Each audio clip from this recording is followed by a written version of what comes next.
welcome to the final game of Week 4. The final game of Week 4 is upon us. Thank y'all so much for being here. And just like that, ladies and gentlemen, we have ripped through the first quarter of the entire NFL season. Just like that, we are done with the first quarter of NFL 2023. Okay, this season, y'all, has been wild. The San Francisco 49ers and the Philadelphia Eagles are the only two teams who remain undefeated after 4 weeks.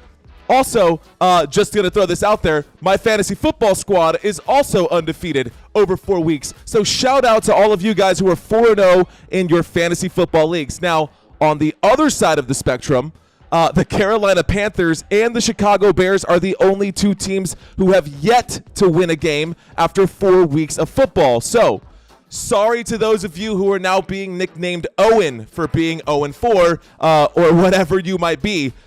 You would have to be 0-4 after this week in order to be called Owen. Hopefully, that is not your new nickname. All right, y'all. In this exciting Monday Night Football matchup, two teams with playoff aspirations will go head-to-head.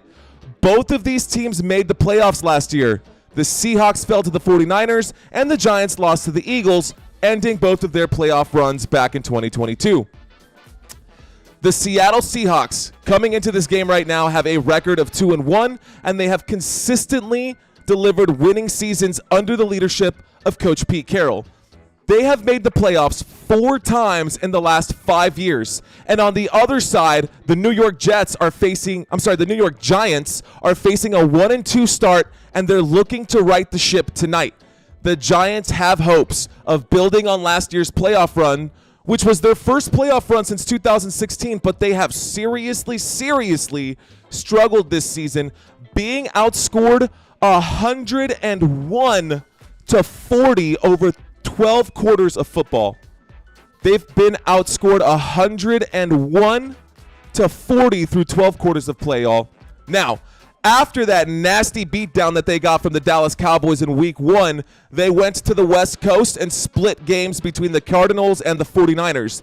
The Giants finally, after all of that getting their asses handed to them, they got 11 days of rest coming into tonight's game, and they are prepared to control their destiny. So they say. Let's see how good they're going to do tonight. I think this game is going to be a lot closer than people are expecting. I think that this will be a difference of less than, the spread right now is 1.5 points. I think it's going to be about a 3-point game, 1.5. I like it. I think that's a pretty accurate representation. At least that's what I'm thinking. It's split between everyone else who's putting in their guesses here right now. Check out the chat, guys. If this is your first time checking this out, you can go ahead and check out that chat. I have the poll there. I'm interested to see what you guys think, if the Seattle Seahawks are going to win tonight or if it's going to end up being the New York Giants here at MetLife Stadium. Talk about the MetLife Stadium game last night. Oh, my goodness. Yesterday, the Jets got robbed. And I like both of those teams, but Zach Wilson played a much better game than Patrick Mahomes, and the referees just gave them that game. I think the Jets should have won that game. I understand Robert Saleh being so upset and actually getting that unsportsmanlike conduct. I would have got it too if I was the coach in that game. Anyways, I digress. Let's get back to the game tonight. Now, the Giants have been in bad shape, y'all, and there's plenty of blame to go around for the Giants' slow 1-2 start. The defense has been consistently missing tackles. Last week against the 49ers, they missed 16 tackles. Now, granted, yes, obviously tackling Christian McCaffrey or Deebo Samuel is not going to be easy, but you can't miss 16 tackles. And they're also failing to generate pressure on the quarterbacks. Now, they haven't. This is how bad they've been. They are literally the only team who has yet to force a turnover this year. They have no turnovers. They're the only team left to do so. Even the Bears and the Panthers, who are 0-4, have been able to get a turnover this year, and the Giants have yet to do so. Offensively, the offensive line is still in shambles. They will be – this is going to be the third straight game without left tackle Andrew Thomas. So the offensive line will have to try and survive with their backups yet again. Daniel Jones, this guy has been running around for his life. He's been pressured on 43% of his dropbacks this year, which is one of the reasons why the passing game has yet to take off. Obviously, they don't have a whole ton of wide receivers who are out there who are available to make those catches. But the biggest issue with Daniel Jones isn't Daniel Jones himself. It is the offensive line. And it doesn't appear like things are going to get any better, especially not overnight or maybe even by the end of this season. New York has a lot of work to do, a lot of soul searching to do in order to get Daniel Jones protected. He's going to get hurt this year if he does not end up being protected by that offensive line. Through the first 3 games, Daniel Jones has 4 interceptions, and he's been sacked 12 times, guys. He's been sacked 12 times in 3 games. That is not okay. He's gonna get hurt. You're gonna have a problem with Daniel Jones if you cannot protect him.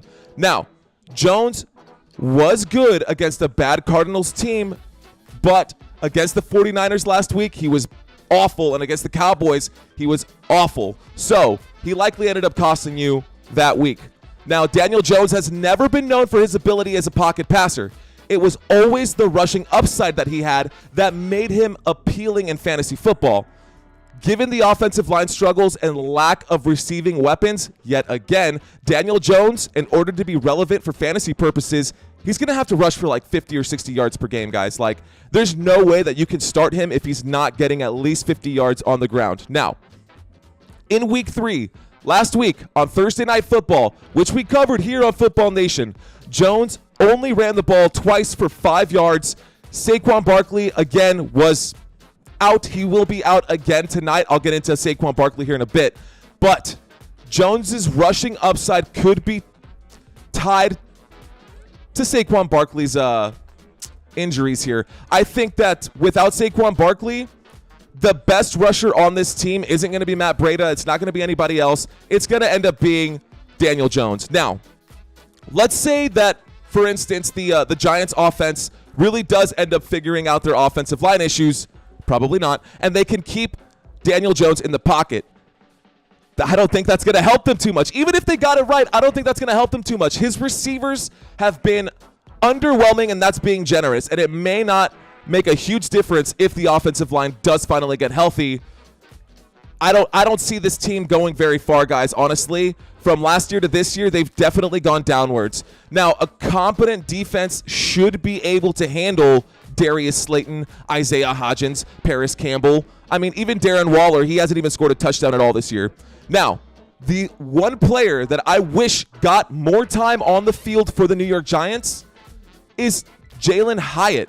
I mean, he is so good. He could be an awesome player, but he's not getting enough opportunities. Now, Daniel Jones is going to try to bounce back from his awful Week 3 performance where he only put up 137 yards last week against the 49ers. In this week's matchup, it might be a little easier for him. I think it's going to be easier for him. Obviously, the Seahawks have not been great in the passing defense. They've given up 300-plus passing yards to every single quarterback they've played so far in 2023. And 2 of those quarterbacks got multiple touchdowns, so there's a chance that Daniel Jones, might end up finding the end zone tonight. Once again, Saquon Barkley will be out for tonight's game, guys. He's not going to play in tonight's game, which means that the Giants will have to rely on a combination of Matt Breida and Gary Brightwell. You're probably thinking to yourself, who? Anyways, Matt Breida is expected to take over the lead role duties again this week. And I say lead role, and I'm going to put that into quotations because last week against the 49ers, he only rushed the ball 4 times. He was awful last week.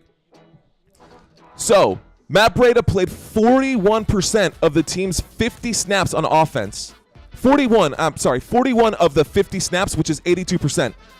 He only finished with 4 carries for 17 yards. Luckily for him and anybody who was a desperation mode flex who played him last week, he did get a touchdown. He did also have 3 receptions, but unless you're in PPR, it does not matter because he only got 1 yard on those 3 catches. Now, a negative game script, which they faced last week, as well as obviously pretty bad matchups for any team going up against the San Francisco 49ers defense, probably did not help them and was probably the main reason why he didn't get so many carries. But even with Saquon Barkley out tonight, I don't see him getting anywhere near that 19 touches that Saquon Barkley averages for the New York Giants. So the other 2 people who were behind Matt Breida are going to be Gary Brightwell and rookie Eric Gray, who basically nobody knows, but they might be called out tonight depending on how this game goes.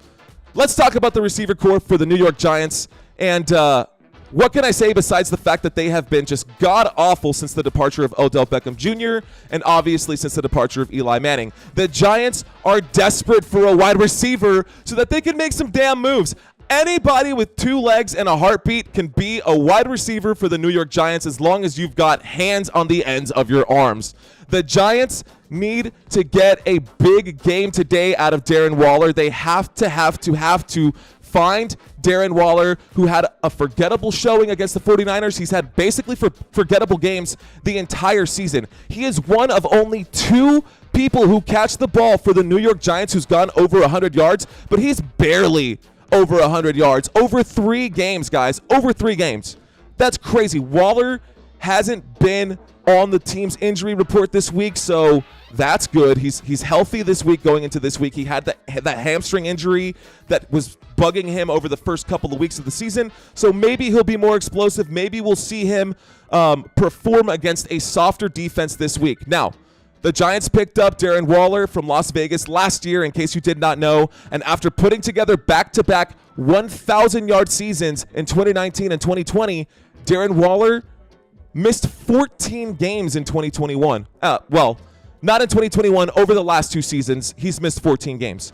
In 2021, a knee injury forced him to miss 5 games late in the season, and then in 2022, a hamstring injury wiped out basically half of that season. So now, with the New York Giants, Waller could see a lot of targets for a team that lacks size at the wide receiver position. They're really going to need him to show up tonight.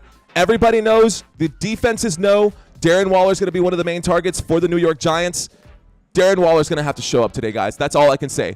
Waller has been reasonably productive when healthy those last 2 seasons, but now he's considered at least a mild health risk. Obviously, with him being questionable going into the last 2 games, you got to consider him to be a health risk.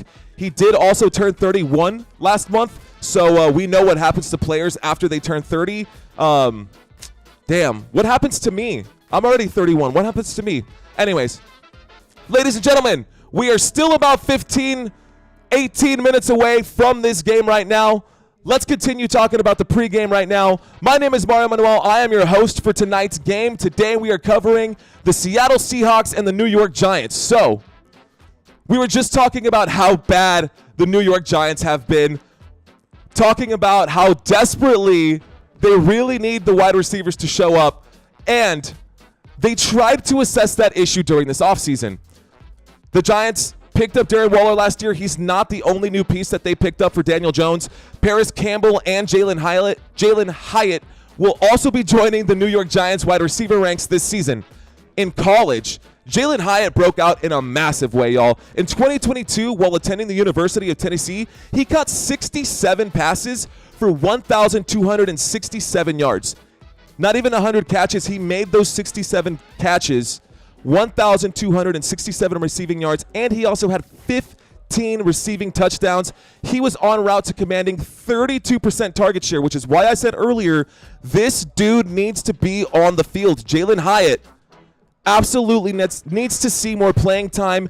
He is going to help Daniel Jones out a lot. I stand by that. I will continue to stand by that. The biggest plays so far this season for that offense have gone through Jalen Hyatt. So, anyways, I'll stop talking about it. So, this season so far, the only players to catch the ball and go over the 100-yard mark so far for the New York Giants, Darren Waller and Darius Slayton. Gross.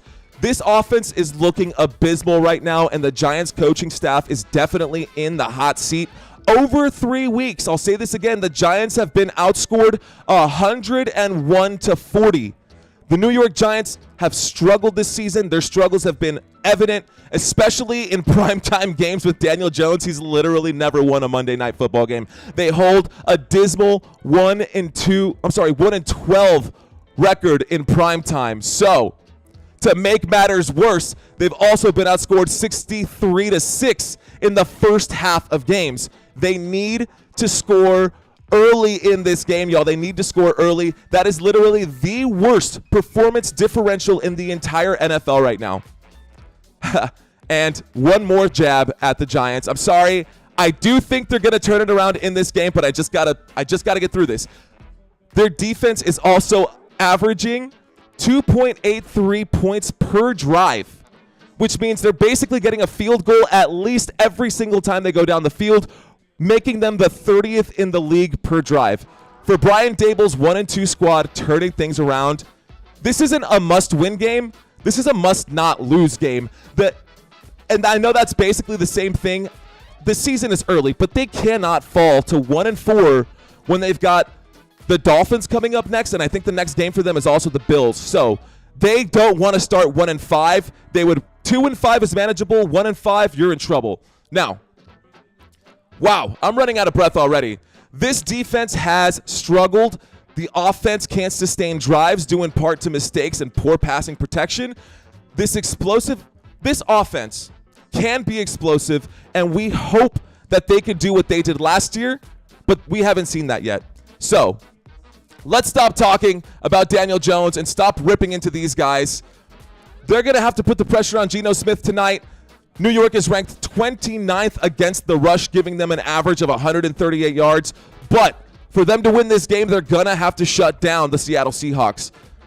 And they're going to have to score points, obviously. But they cannot fall by 30 points by halftime or 28 points by halftime or whatever they're giving up in the first half. The Giants have to figure it out. They need to get off on a good foot right there. They need to get started on the right foot in order to win this game. So let's shift our attention and our focus to the visiting team. Let's talk about the Seattle Seahawks.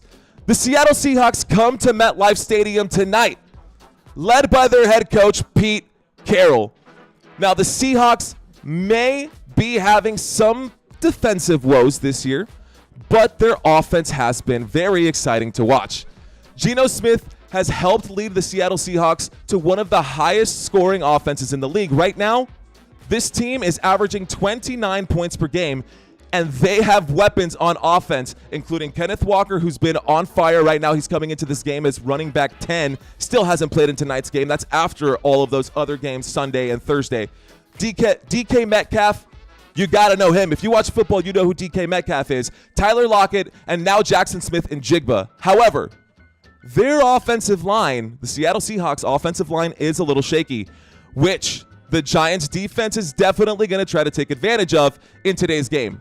Now, it is not often that we come across a 31-year-old breakout, except for when you talk about Football Nation and me. Hey, what's going on, guys? It is not often that you talk about a 31-year-old breakout quarterback, but that's what we got from Geno Smith last year in 2022. This dude was awesome. After attempting a total of 196 passes in his previous 7 seasons, that's all he had, 196 passes over 7 years.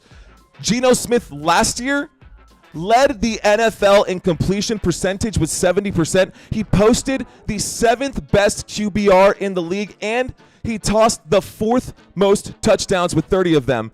He was also a difference maker with his legs. Geno Smith finished 2022 5th among quarterbacks in fantasy football points. Last week, he completed 23 of 36 passes for 296 yards and a touchdown in their win over the Carolina Panthers, sending the Panthers to 0-4. Oh my goodness, the Carolina Panthers 0-4. Well, arguably, these guys have one of the best wide receiver cores in the NFL. The addition of Jackson Smith and Jigba made it even better. So I think they will be able to move the ball effectively tonight in tonight's game. Maybe the New York Giants can step it up and actually get to the quarterback. Maybe they can get a turnover. They really, really need one. They don't have one yet this year. So, DK Metcalf. Let's talk about DK Metcalf. He is the 1A wide receiver for Geno Smith. Last week, he caught 6 of his 8 targets for 112 yards. No touchdowns for him, but catching 6 passes for 112, that's going to be pretty good, right? In 2022, DK Metcalf hit career highs in targets and receptions. He was en route to his 3rd consecutive top 16 fantasy campaign. The big man saw 24 end zone targets last year. That is 9 more than any other player, but unfortunately, DK Metcalf only found the end zone 6 times in 2022. Metcalf is only 25 years old, but this guy, I don't know if you've seen him, This guy is built different, man. So far, over 3 weeks, DK Metcalf has 234 yards on 15 receptions, and he does have 1 touchdown. I'm sure he's looking to double that 1 touchdown number tonight, if not triple it. Maybe he can get 2 more and get his number up to 3 after 4 weeks. So, opposite of DK Metcalf, we're going to have the wide receiver 1B, which is Tyler Lockett. Tyler Lockett, some people might argue that he is the more reliable wide receiver of these 2 players. He's definitely the more veteran one. He's 30 years old, just a few years older than DK Metcalf. But in 2022, Tyler Lockett had one of the highest floors in fantasy football, posting a top 30-point total, not just for wide receivers, but a top 30-point total in 13 of 16 games last year. He finished the season as a top 16 fantasy wide receiver for the 5th consecutive season. And believe it or not, he's the only player in the league with at least 8 touchdowns in each of the past 5 seasons. Tyler Lockett is now 30 years old, but this guy has been very, very durable. This guy is taking good care of his body. He has played 16 games in 6 straight seasons. He already has 2 touchdowns this year across the first 3 games that they've played. And after being held to only 34 yards last week, you can expect Tyler Lockett to bounce back tonight against this Giants defense that's allowed at least 28 or more points to every team that they have played so far. Now, on the ground for the Seattle Seahawks, we got to talk about Kenneth Walker. That is the man. Kenneth Walker III is the man who is leading this charge for the ground game in Seattle. Kenneth Walker is entering his first full season as the Seahawks lead back. In 2022, the second-round pick took over as the team's lead back in Week 6 last season, and he went on to handle 80% of the team's carries, which was, 19.7 carries per game, and 8% of all of the targets, getting at least 2.5 per game. Obviously, 2.5 doesn't make sense, but that is the averages, right? That is during 11 full games last season. Kenneth Walker was fantasy football's number 8 running back in points per game, with 17.1 points per game during 10 regular season weeks atop the depth charts. 1 second here, making a quick change, ladies and gentlemen. Right now, Kenneth Walker, as I said earlier, is running back 10 coming into this game, but that is going to change after he plays today because everyone else has already been accounted for. So, by the end of this week, I expect Kenneth Walker to be inside of the top 5 running backs for fantasy purposes. He already has 4 touchdowns over the first 3 weeks. Obviously, Christian McCaffrey scored 4 touchdowns yesterday alone. Let's see how many Kenneth Walker can get tonight. And I fully expect him to get at least 1 before the end of this game. So, behind Kenneth Walker is the rookie Zach Charbonnet. Charbonnet was selected in the second round of April's draft this year in 2023. That is the new rookie in town. It was a rough landing spot for the UCLA product. He's definitely going to be behind Kenneth Walker, but Zach Charbonnet is a big, strong, solid running back with speed and 3-down ability. He is a great rusher, a great receiver, and an awesome blocker. I mean, after he transferred from Michigan to UCLA, he produced at least 225 touches, 1,300 yards, and 13 touchdowns in both seasons with UCLA. He ended up with 39 touchdowns in 41 collegiate games. This is expected to be a close game, guys. I think that if the Seattle Seahawks do end up running away with this game, we'll probably see a lot of Zach Charbonnet tonight. He'll probably get some extra carries, but it is projected to be a very close matchup. Now, defensively, the poor Seahawks are a far cry from what once was the Legion of Boom. This defense on the ground is still pretty good. I got to give them that. On the ground, they're still pretty good. They're only allowing just like 80 rushing yards per game on the ground. But this Seattle Seahawks pass defense is weak. They've allowed 328 yards per game through the air. That's a lot, guys. And if the Giants offense wants to get their passing attack going, this is going to be the game that they have to do it, right? This is going to be their one chance to get it done. they're going to have a tough matchup next week and the week after that. So after missing more than a year, we do have a Seattle Seahawks veteran coming in right now. Jamal Adams is expected to play in this game, making his 2023 debut for the Seattle Seahawks. Appropriately enough, it's coming at MetLife Stadium for him, where he played 3 seasons for the Jets before being traded to Seattle. Now, Jamal Adams suffered a torn quadricep, man. That's the Tony Parker move in 2022 in the very first game.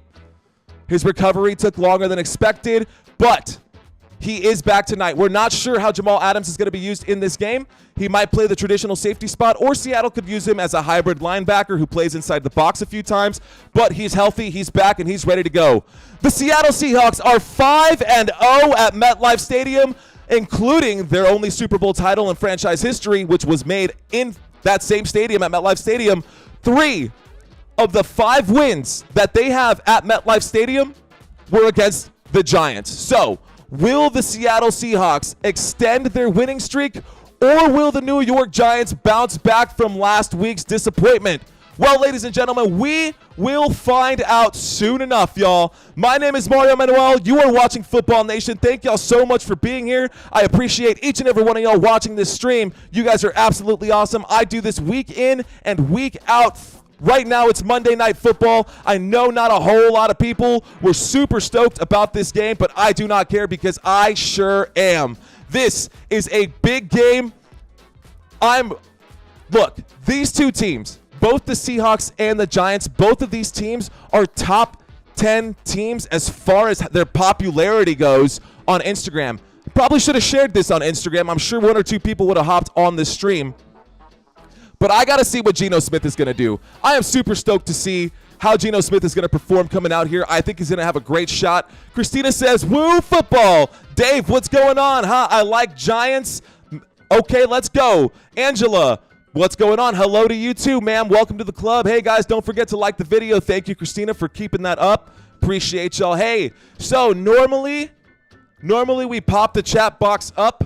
Right now, I'm going to do something a little different. I will still go through all of the chats, but if you want to see your chat posted up on this screen and you want to take over control of the conversation, leave me a super chat. Even $1 qualifies to play. We can get those super chats rolling, and once you drop one of those with me, I will get you on camera. So if you have not subscribed to this channel, another thing is coming this Thursday. I am taking all of my subscribers and I'm putting them into a raffle. So if you are subscribed to this channel and your YouTube profile is set to public, which is another thing, out of the 1,000 subscribers that I have right now, ladies and gentlemen, only 177 of you guys have your channels set to public. So most of you don't have, I can't get your information. I won't be able to share this grand prize that I'm trying to give out on Sunday night's game during the Cowboys game with the San Francisco 49ers. So we will have a raffle and a giveaway this Sunday live right here on Football Nation. I will share my screen with you and you guys will witness someone walking away with the prize. Okay, looks like the players are on the field. Both teams are on their respective sides right now. Pete Carroll over there, all smiles. 300th career game for him. This is his 300th career game for Pete Carroll. That does include playoff games. He is the 15th head coach in NFL history to hit 300 total games. So, wow, what can I say about Pete Carroll? I mean, he joined the team back in 2010. That's when I graduated high school. I'm going to age myself right there. Graduated high school in 2010. That is the same year that Pete Carroll became the head coach of the Seattle Seahawks. I almost said the 49ers. Of the Seattle Seahawks. So, they're ringing the bell right now. We are at MetLife Stadium. We're looking at New York Giants pride. The New York Giants are stoked in this game. Victor Cruz is on the sideline. That guy, in case you did not know, loved to salsa dance after every big play. Loved watching him play. Victor Cruz, he was awesome. He used to line up on the other side of OBJ there. But it looks like the New York Giants are lined up to receive the kickoff here, which means they will start with possession, and the Seattle Seahawks will get the ball after the half. Ladies and gentlemen, Seattle Seahawks, New York Giants, MetLife Stadium, Monday Night Football. This is the last game of Week 4, the last 4 quarters of the first quarter of the NFL season, and the kick is away. This kick will be, was that signaled a fair catch at the 1 yard line, or was that a touchback? That looked like a 1 yard line signaled fair catch, but they're going to put them at the 25 yard line. Oh my gosh, that could have been a huge mistake. I cannot believe that he did that. Anyways, okay, so here we go. Game getting ready to start. Coming out to the field right now, the offense for the New York Football Giants. Daniel Jones is the quarterback in this game. Saquon Barkley will be out. So we're going to have a combination of Matt Breida, number 31, and Gary Brightwell. Here we go. We're going to start off right now in a pro set formation. There's a snap. There's a quick handoff to Matt Breida, who goes forward and gains almost 5 yards on the first play of the game. I think they're going to give him probably 4 on that one. A good first down run. Way to set the tone. They're going to want to keep that coming if they want to win this game tonight. So first play is good for about 4 yards. What are they going to dial up here on second down? We got a second down for the home team. Home team starting with the ball right now. Let's get my game tracker set up here. Refresh my page. If you're just joining us, this game has just started. Here we go, pro set formation again. Another handoff to the right-hand side. Matt Breida goes forward. Matt Breida gains 7 and a first down. That was actually not Matt Breida, number 17, with a run there. That was Robinson, the other rookie. Wan'Dale Robinson. Okay, let's see what we get out of him today. Make sure I write his name down, because I did not have that one in here. I wasn't expecting him to get any carries today, but they're doing something different. So, Wan'Dale Robinson wearing number 17 today.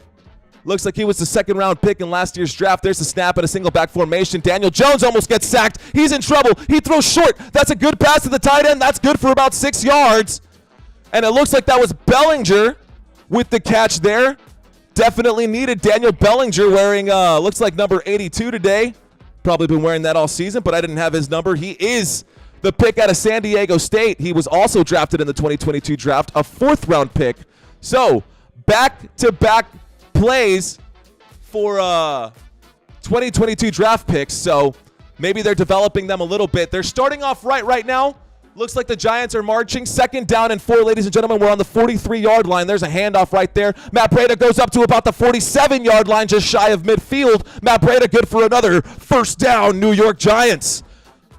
Okay, the Seahawks defense giving up some yardage early. They were thinking that they were going to be passing the ball this game, but I think, you know how it is. This is a game of chess, not checkers. So if you know that they're going to be passing the ball or they expect you to pass the ball, always be unpredictable. Here we go. Another play coming up for the New York Giants. First down and 10 on the 48-yard line, just shy of midfield. Single back formation. There's the snap. Fakes the handoff. Daniel Jones has time in the pocket. Has to change his mind. He scrambles to the right. Throws underneath again. A check down to number 0. Looks like a big hit laid down right there by the Seattle Seahawks. The receiver there was Paris Campbell with his first catch. That's going to be good for 2 yards. Second down and 8. We are at midfield, ladies and gentlemen. Second down and 8 coming up here. Sitting at the 50-yard line. He wanted to take a big throw right there. Daniel Jones had time in the pocket. He could have thrown that one. The receiver wasn't paying attention, so I mean, what do you expect? He was just trying to run his route. He couldn't throw it to him. He would have dropped it. Shotgun formation, second and 8. There's a handoff again to the running back. Running back goes forward, gains another 2 yards. That'll bring up a third down and long, third down and 6. Coming up for the New York Giants. Just across midfield, can they convert on third down? This is their first third down that they're facing in this game. Third down conversions today, yet to be seen.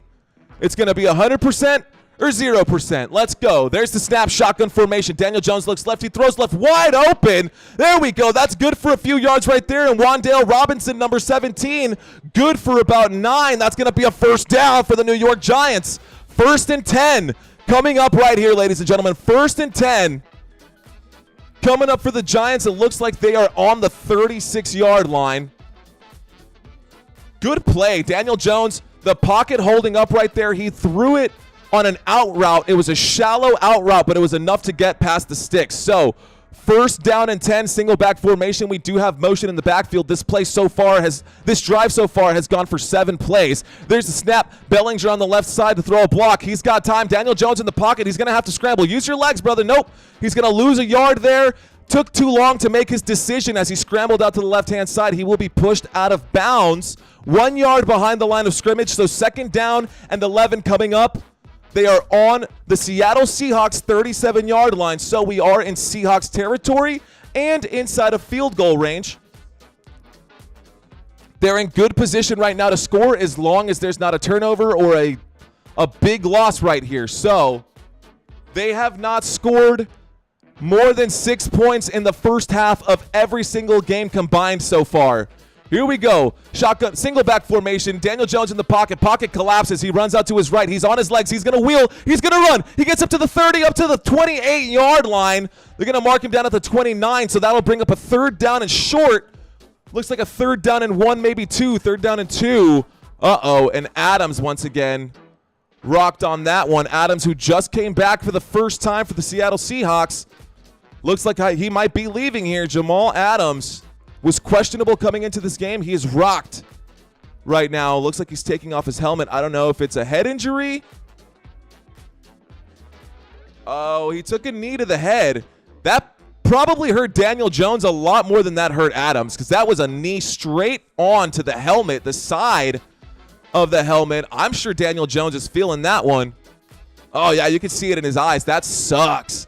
But that was good for 7 yards. We're at a third down and 3 right now. We are on the 29-yard line across midfield. We are in Seahawks territory. Shotgun formation, motion in the backfield. Waiting for the snap is Daniel Jones. He takes the snap, does the handoff. That goes forward. Oh, and that'll bring up a fourth down. Looks like a fourth down and 1. And that is not going to be good enough for the first fourth down, and an early decision for Brian Daboll. It's a 4th and 1 situation. Is he going to leave the offense out there? Is he going to try to get them to bite and get offsides on the defense? What is going to happen here? Hopefully no false starts. Maybe the Giants talked about this coming into today's game. What's going to happen here? 9 minutes left in the first quarter. If they get a false start, they're going to kick the field goal. But 4th down and 1. Quarterback sneak. Daniel Jones isn't going to get it. No. That is going to be turnover on downs. The Seattle Seahawks stop them.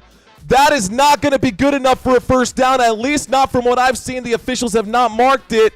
They're stopping the clock. It looks like a turnover on downs. Oh, my gosh. It's got to be. There's no way he got there. There's no way. I don't think he crossed it. He needed to get to the 26-yard line, and it looks short to me. He got to the 27, but not to the 26. If he would have stuck his arm out, would have been good, but there's no way, y'all. He didn't get there. He actually needed to get to the 25.5-yard line. Sorry, 26.5-yard line. They might bring out the chains. Yeah, that's short. So they're bringing out the chains. It's pretty obvious. It's about a half a yard short. It's put down on the 27-yard hash. So the Seattle Seahawks, with a big turnover, a 4th down stop. I think that was the right choice for the New York Giants, but I don't know that the quarterback sneak was the right play there. They could have handed that off. They could have gone on a toss right there. I mean, everyone was expecting a sneak. You had 2 big running backs lined up behind Daniel Jones in a wishbone kind of formation. Not a full-on wishbone, but yeah, that's crazy. Okay, so turnover on downs, and we are at a commercial break, ladies and gentlemen. Let's get into my first quarter music. I'm sorry about my scrolling stuff. Oh, my gosh. Why did nobody tell me that this looked like an absolute disaster? There we go. Here we go. Okay, much better now. Thank y'all for sticking around. Thank y'all for being with me. Here we go. We are, after that first drive, scoreless. The New York Giants started this game with possession. They did not get very far in this game. So far, they only put up 48 yards on that drive. Passing yards, 19. Daniel Jones looked good with his arms, but the rushing game wasn't enough to get enough first downs for them. So, on a 4th down decision, 4th and 1, they decided to go for it. That did not pay out for them, and the Seattle Seahawks took over on downs. When we get back from the commercial break, which we are currently in right now, ladies and gentlemen, when we get back from this commercial break, the Seattle Seahawks will be back out onto the field with their offense for the first time, and we're going to have a 1st and 10 on the Seahawks 27-yard line. Woo! Okay, let's check the chat. Let's see what's going on with you guys. Looks like not a whole lot popping off in this chat. Paula King, thank you for being in here. Appreciate you. Okay. Geno Smith coming out. Got to see what he's going to do. Geno Smith this year so far, I mean, it hasn't been all that great, but he has attempted over 100 passes this season already in the first 3 games. 103 passing attempts over the first 3 weeks. He's got a 68.9 completion rating, which is pretty high, especially when you look around the league at that completion percentage. So 68.9. He's got 736 yards over the first 3 games, averaging 7.1 yards per attempt. 4 touchdowns through the air. He does have 1 interception to his name. But he's got a QBR, a quarterback rating right now of 98.2. So he is looking really good in his dropbacks and as a quarterback this year. Last week, he completed 23 of 36 passes for 296 yards and 1 touchdown. But the big dog in last week's game was Kenneth Walker, and here they are right now on the field in a single back formation. Kenneth Walker lined up behind Geno Smith, motion in the backfield from Tyler Lockett. A toss to the right-hand side. Kenneth Walker is going to get blown up immediately, but he didn't go down. He didn't go down. I didn't hear the whistle. I think he sat on top of someone. He got tackled. Yeah, he's still going. He's still going, no whistle, and Kenneth Walker's going to run it all the way in for a touchdown. That's got to be a touchdown. I didn't hear a whistle. A lot of confusion on the first play. I just said it. It looks like the Seattle Seahawks got a 74-yard touchdown run from Kenneth Walker, ladies and gentlemen. 73-yard, excuse me. This is going to be reviewed. Let's see if he's down. He was tackled, but he fell down on top of the defender. His elbow never hit the floor. His butt never hit the floor. Maybe. Did his backside touch? If it didn't, that is going to stand as a touchdown. I don't think his hips hit, man. I didn't see his butt touch. I didn't see his elbow touch. The referees are talking about this. I can't believe what I just saw. No. Yeah, that's it. Nope. That's a tackle. I take that back, y'all. Seattle Seahawks, that's 6 points, will be brought back down off the board. His elbow did touch. He's actually going to be tackled for a loss of 2. But, wow, that was a very, very close play right there. The tackle was made from behind. He grabbed Walker's hips, so I can try to show you guys. He grabbed Walker's hips. He tackled him this way. Walker fell on top of the player. And by rule, if the ball carrier, his elbow doesn't touch, his foot, his knee doesn't touch, his backside doesn't touch, then he's still active. He's still an active player, but Kenneth Walker's bottom did touch just barely. I mean, he probably didn't feel it with everything going on. Kenneth Walker almost had a huge play right there, but this official review will be brought back. This play will be brought back, and it's going to be 0-0 when we get back. It's actually going to be back at the 26-yard line, maybe the 25-yard line. So I'm sorry for getting you hyped up for absolutely no reason, but no touchdown in the game yet. The score is still 0-0, ladies and gentlemen. The play clock will get brought back up again, so just expect that right now. Y'all, I appreciate each and every one of y'all for being here in this room right now. Thank you all for being here. If you have not subscribed to this channel yet, please consider doing so. Paula says hello. MJ Hirschfield says goofy, baby. We're goofy, baby. You're absolutely right. Paula, I love you too. Thank you for being here. And Joshua Fleury, as promised and as advertised, he is back. Thank you so much for being here, brother. Yo, I appreciate each and every one of you guys for being here. Thank you for the likes. Thank you for the love. Yesterday, we hit 1,000 subscribers on this channel, so it is officially official. We are all the way in on the YouTube partnership program, all the way in right now. And next week, I will be opening up some pretty cool merchandise for you guys. It's going to be fun. This week coming up is going to be great. We've got one of the best games of the year so far, Sunday Night Football, Week 5, with the Dallas Cowboys and the San Francisco 49ers. I am a diehard Dallas Cowboys fan. You guys will see me rocking my Dallas Cowboys chain in that game, and we're going to have a lot of fun all week long. All week long, even on Thursday night's game, which isn't expected to be the most exciting of all games. But all week long, I think that's actually what the Bears and the Commanders coming up next on Thursday night. I haven't even checked my schedule, but I think that is the game for Thursday this week coming up. So, yes, that is Chicago Bears at Washington for this week coming up, ladies and gentlemen. That'll be our Thursday night game, the next game here on Football Nation. So let's try to have some fun during that game. Cool, tight. We are in a commercial break right now, y'all. A lot of talk happening between the officials. Let's see if we get back to the action at any point here. Is it enough to overturn?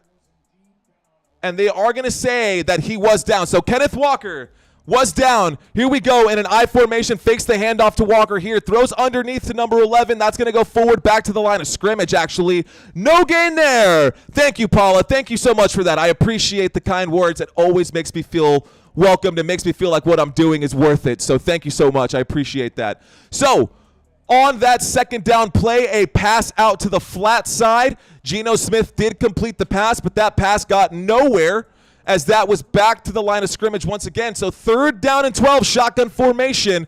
3 wide receivers, 4 wide receivers. Geno Smith in the pocket. Pocket collapses, and Geno Smith gets sacked behind the 20-yard line. Thibodeau coming in on that one. No flag on the play. Fourth down. Seattle Seahawks are going to bring out the punt team. A huge hit delivered there. The New York Giants trying to redeem themselves here.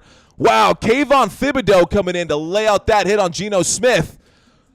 He took, wow, what a good shot right there from the defense of the New York Giants. New York football Giants trying to prove a point right here. So here's the punt team.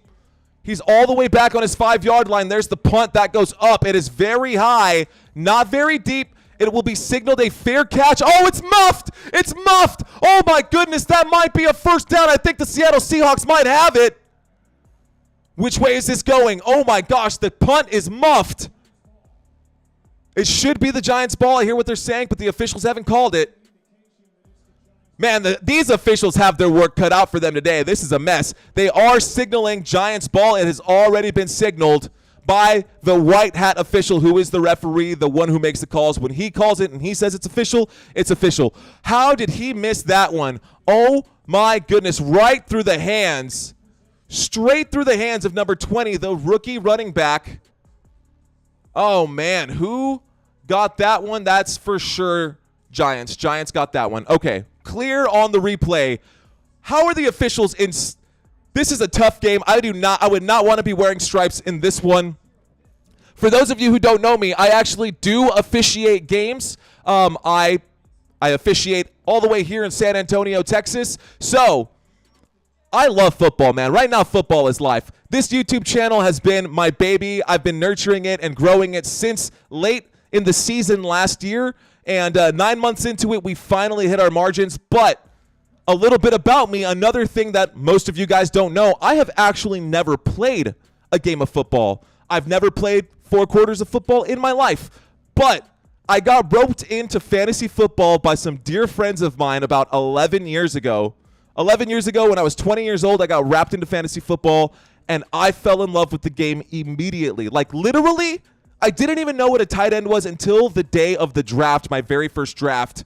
It is crazy how far I've come in understanding this game and loving the game, especially as a commentator, loving it as an official now. That is one of the biggest reasons why I decided to be a referee. It wasn't because of the money. It wasn't because I wanted to have control over something. It's because I wanted to have the pedigree. I wanted to be able to say that at least, even though I didn't play, I'm out on the field every single week with these guys, up inside the action right there, trying to keep the sport of football and uphold its integrity, unlike last night and the terrible calls that were made in that game with the Jets and the Chiefs last night, which was Wow, what a disaster of a game for the officials in that one. I posted a video today. It's my most recent short. If you want to check out that video, I posted that, earlier today, like right before lunch. The most obvious, the most blatantly obvious missed holding call, obviously going in favor for the Chiefs, didn't get called. I cannot believe that did not get called. Crazy. So I am out there wearing the zebra stripes every week to prevent things like that. And if I see it, even if it's not my assignment, other officials get mad at me because I call it if I see it. So anyways, here we go. Back to the action. 1st down and 10. The New York Giants have the ball on their own 33-yard line. Daniel Jones in trouble really quick. He steps up through the pocket. He goes forward up to the 40, up to the 50, and he'll be down just shy of the 50 at the 49-yard line. Daniel Jones using his legs, and right now he is the leading rusher for the New York Giants, as I expected him to be today. 1st down, New York. New York Giants, everybody pushing to the left-hand side. The line opened up in the middle, and the defense was coming in, but Daniel Jones stepped up through the challenge and decided to just carry the ball and run himself. That's what he's getting paid to do right now. So, not the person you expect to be a mobile quarterback, especially if you judge a book by its cover, but he has been great as a mobile quarterback. Shotgun formation, 1st down and 10 at the 49. There's the snap. Daniel Jones fakes the handoff. Daniel Jones has the pocket. Plenty of time. Throws to the flat on the right. That's good. He stays in bound. He gets all the way up to the 45-yard line. Darren Waller on the catch there on the other side of midfield. So now we are in Seahawks territory. Right now, the New York Giants have the ball. We're facing a 2nd down and 4. They don't want to have another situation like the last drive where they do not convert on a 4th down in a great spot. They could have walked away with 3 points, but they got greedy. Shotgun formation, takes the snap, and oh my gosh, immediately, oh my goodness, the blitz came in. The zone blitz. Witherspoon, number 21 for the Seattle Seahawks, shot out of a cannon as he comes flying in around the left tackle and smashes Daniel Jones on the left side with a huge blindside hit. So 3rd down and 11 coming up. 3rd down, and they're right back to the action. Daniel Jones takes the snap, shotgun formation. There's a throw underneath and an incomplete pass. 4th down, and the punt team will come out for the New York Giants. So once again, unable to sustain a drive from this side. The score is 0-0 after 10 minutes of play in this game. So, even game right now. Neither of the two teams able to move this ball. The punt team is out there for the New York Giants. There's the snap, a beautiful snap, a big kick. Plenty of time. That hangs for a while. That's going to take a bounce. That's going to take a bounce, and that's going to go all the way back to the end zone. So a touchback. They did have a chance. If you were paying attention, man, you could have stopped them on the 1-yard line, but you weren't paying attention to the ball. So an awesome sack right there from Witherspoon. If you're a Seattle Seahawks fan, you're probably pretty hyped about that one. Devin Witherspoon in on that one out of Illinois. 1st-round pick, the rookie. That's his 1st sack of the season, in case you did not know. So that drive not going very far. That was only, 4 plays right there. All right. Let's go, Jose Hernandez. Thanks for checking in. Trenton Conway is wothing. Joshua Fleury says, I have to wait until Sunday to get Super Chat. Hey, man, it comes when you get it. We'll see how it goes because mine hasn't really been the most exciting so far, but that's totally fine. No big deal. Anyways, here we go. Let's take a look at this poll. I'm curious to see what you guys had to say. So it looks like 73% of you guys think that the Seattle Seahawks are going to win this game. That's a pretty big percentage. So at least almost 3/4 of y'all think that the Seahawks are going to run away with this one. Right now, the score is still all tied up between both teams, ladies and gentlemen. The score is all tied up between both teams. Let's get y'all something else to read here at the bottom of the screen because I keep doing that. So how's that for you? These are all of the scores for this week so far. This season so far, excuse me. The New York Jets did fall to 1-3 after their loss last night to the Kansas City Chiefs. The New England Patriots fall to 1-3 after their loss to the Dallas Cowboys. We covered both of those games yesterday. Miami Dolphins, they are 3-1. They got their first loss yesterday to the Bills, who are now also 3-1. So these two teams are both sitting at 3-1. Divisional match between them. The Bills are ahead because of that. So the Kansas City Chiefs also 3-1. The Las Vegas Raiders fell to 1-3. Los Angeles Chargers got another W, so they're now 2-2. And the Denver Broncos finally squeezing out a win over the Chicago Bears. 1-3 for that team as well. I'll let that scroll by one more time. Few more times here. So we are currently in a commercial break. 5.5 minutes left to go in the first quarter of play, y'all. You're not missing anything. I promise I will get you guys every single play. So looks like the man who would just come back on defense, the safety that had just come back, Jamal Adams, he got hit in the head by Daniel Jones with the knee, and he is wobbly and woozy, and he is definitely concussed. He's definitely concussed, and he will be missing the rest of this game. The highly anticipated return got the Aaron Rodgers treatment. So here we go. Pro set formation motion in the backfield. Fakes the handoff to Kenneth Walker. He wheels to the right. He throws underneath. That's good to the tight end. Looks like Noah Fant is good for a first down. First down, Seattle Seahawks. So Noah Fant makes the catch. That's the first forward progress on a play there that the Seahawks have had their first down as well. Seattle Seahawks on offense now after the punt away from the New York Giants. New York Giants punted this back to the Seattle Seahawks. Seahawks have the ball at their own 32-yard line. Waiting for the snap. There it is. We've got time. Geno in the pocket. Pocket collapses. A big, big bomb intended for Tyler Lockett. And that is batted away, but there's a flag on the play. That was batted down. It looked like good defense to me, but that is going to be a pass interference, and it looks like there's something happening on both sides. Let's see what they're going to say. 2 fouls, 1 by each team. Holding, offense, number 6. Offensive pass interference. Wow. Okay, so Tyler Lockett got called with an offensive pass interference there, even though he didn't catch that ball. But offsetting fouls, we got a repeat here, and it looks like another Seattle Seahawks player is injured down on the ground. That was an interesting play. There was a snap there. He could have thrown short, but he threw a bomb. He saw Tyler Lockett just beat that defender. I don't know how that was an offensive pass interference either, but hey, let's see. Tyler Lockett, does he push off or try to come back? I don't see it. I don't see offensive pass interference. Another bad call by the officials. Tough game. If anything, that could have been an offensive or defensive pass interference right there. Don't know how that was called in that direction. Weird. Wow. Okay, in case y'all did not know, officials do get reviewed on every single play or every single game.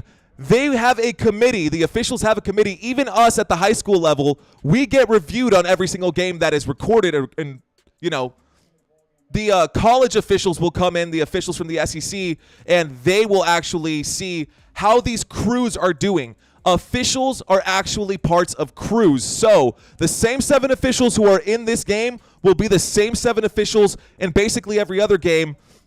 That's kind of how it works, at least at the high school level. I'll do more research on the NFL level. First down and 10 coming up right here. First down and 10 for the Seattle Seahawks on the 32-yard line. Shotgun formation, hands that off. He goes left. Kenneth Walker still trying to get some yardage, positive yardage. He does on this one. He gains about 4, maybe 5 yards. There's a flag again on this play. Guys, this is going to be a long game. Holding on the offense. Bring it back. 10-yard penalty. Repeat first down. All of these already, we are 25 minutes, looks like 20 minutes since 30 minutes, excuse me. This game started 30 minutes ago, and we're still in the first quarter. So this is going to be a really long game. The officials, God bless America. Here we go. So a hold on the Seattle Seahawks, that is a good call. That time it's a good call for sure. Kenneth Walker unable to convert because of that. So first down and 20. Coming up from the 22-yard line. Seattle Seahawks backed up now. First down and 20. Here we go. Single back formation. Looks like he's backing up to the shotgun. So shotgun formation. 2 wide receivers at the bottom of the screen. 2 seconds on the play clock. 1 second on the play clock. And that's going to be, flag on that. Free play. That's blown dead. false start on the offense and another stoppage of the damn clock. Here we go. 4 minutes left to go in the first quarter. Still not out of the first quarter and a false start on the offense. Wow. A very, very long first quarter in this game so far. The Giants are happy for sure. So now we've got a first down and 25 for the Seattle Seahawks. First down and 25. I don't know. I didn't see much there either. These officials are shook right now. They're making all kinds of mistakes. Ladies and gentlemen, thank y'all so much for being here. I'm going to try to get you guys the energy because I know that's why you joined this channel. Just keep the chats coming, man, and I will keep pumped up. You guys will pump me up with your chats. Shotgun formation on first and 25. We've got motion in the backfield, takes the snap. He looks left, he looks right. Geno Smith steps up. Geno Smith has to break a tackle. He almost gets sacked. He's up to the line of scrimmage, does complete the pass to Tyler Lockett. In the middle of the field, he runs to the right side. He gets up to the 30, gets up to the 35, goes out of bounds at about the 40, and a flag again on this play that was after the throw, but another flag. You've got to be shitting me, man. This is crazy. Okay. All right. Who is the penalty on? Probably a holding on the offense there after the play started there, after the throw and the catch. But, yep.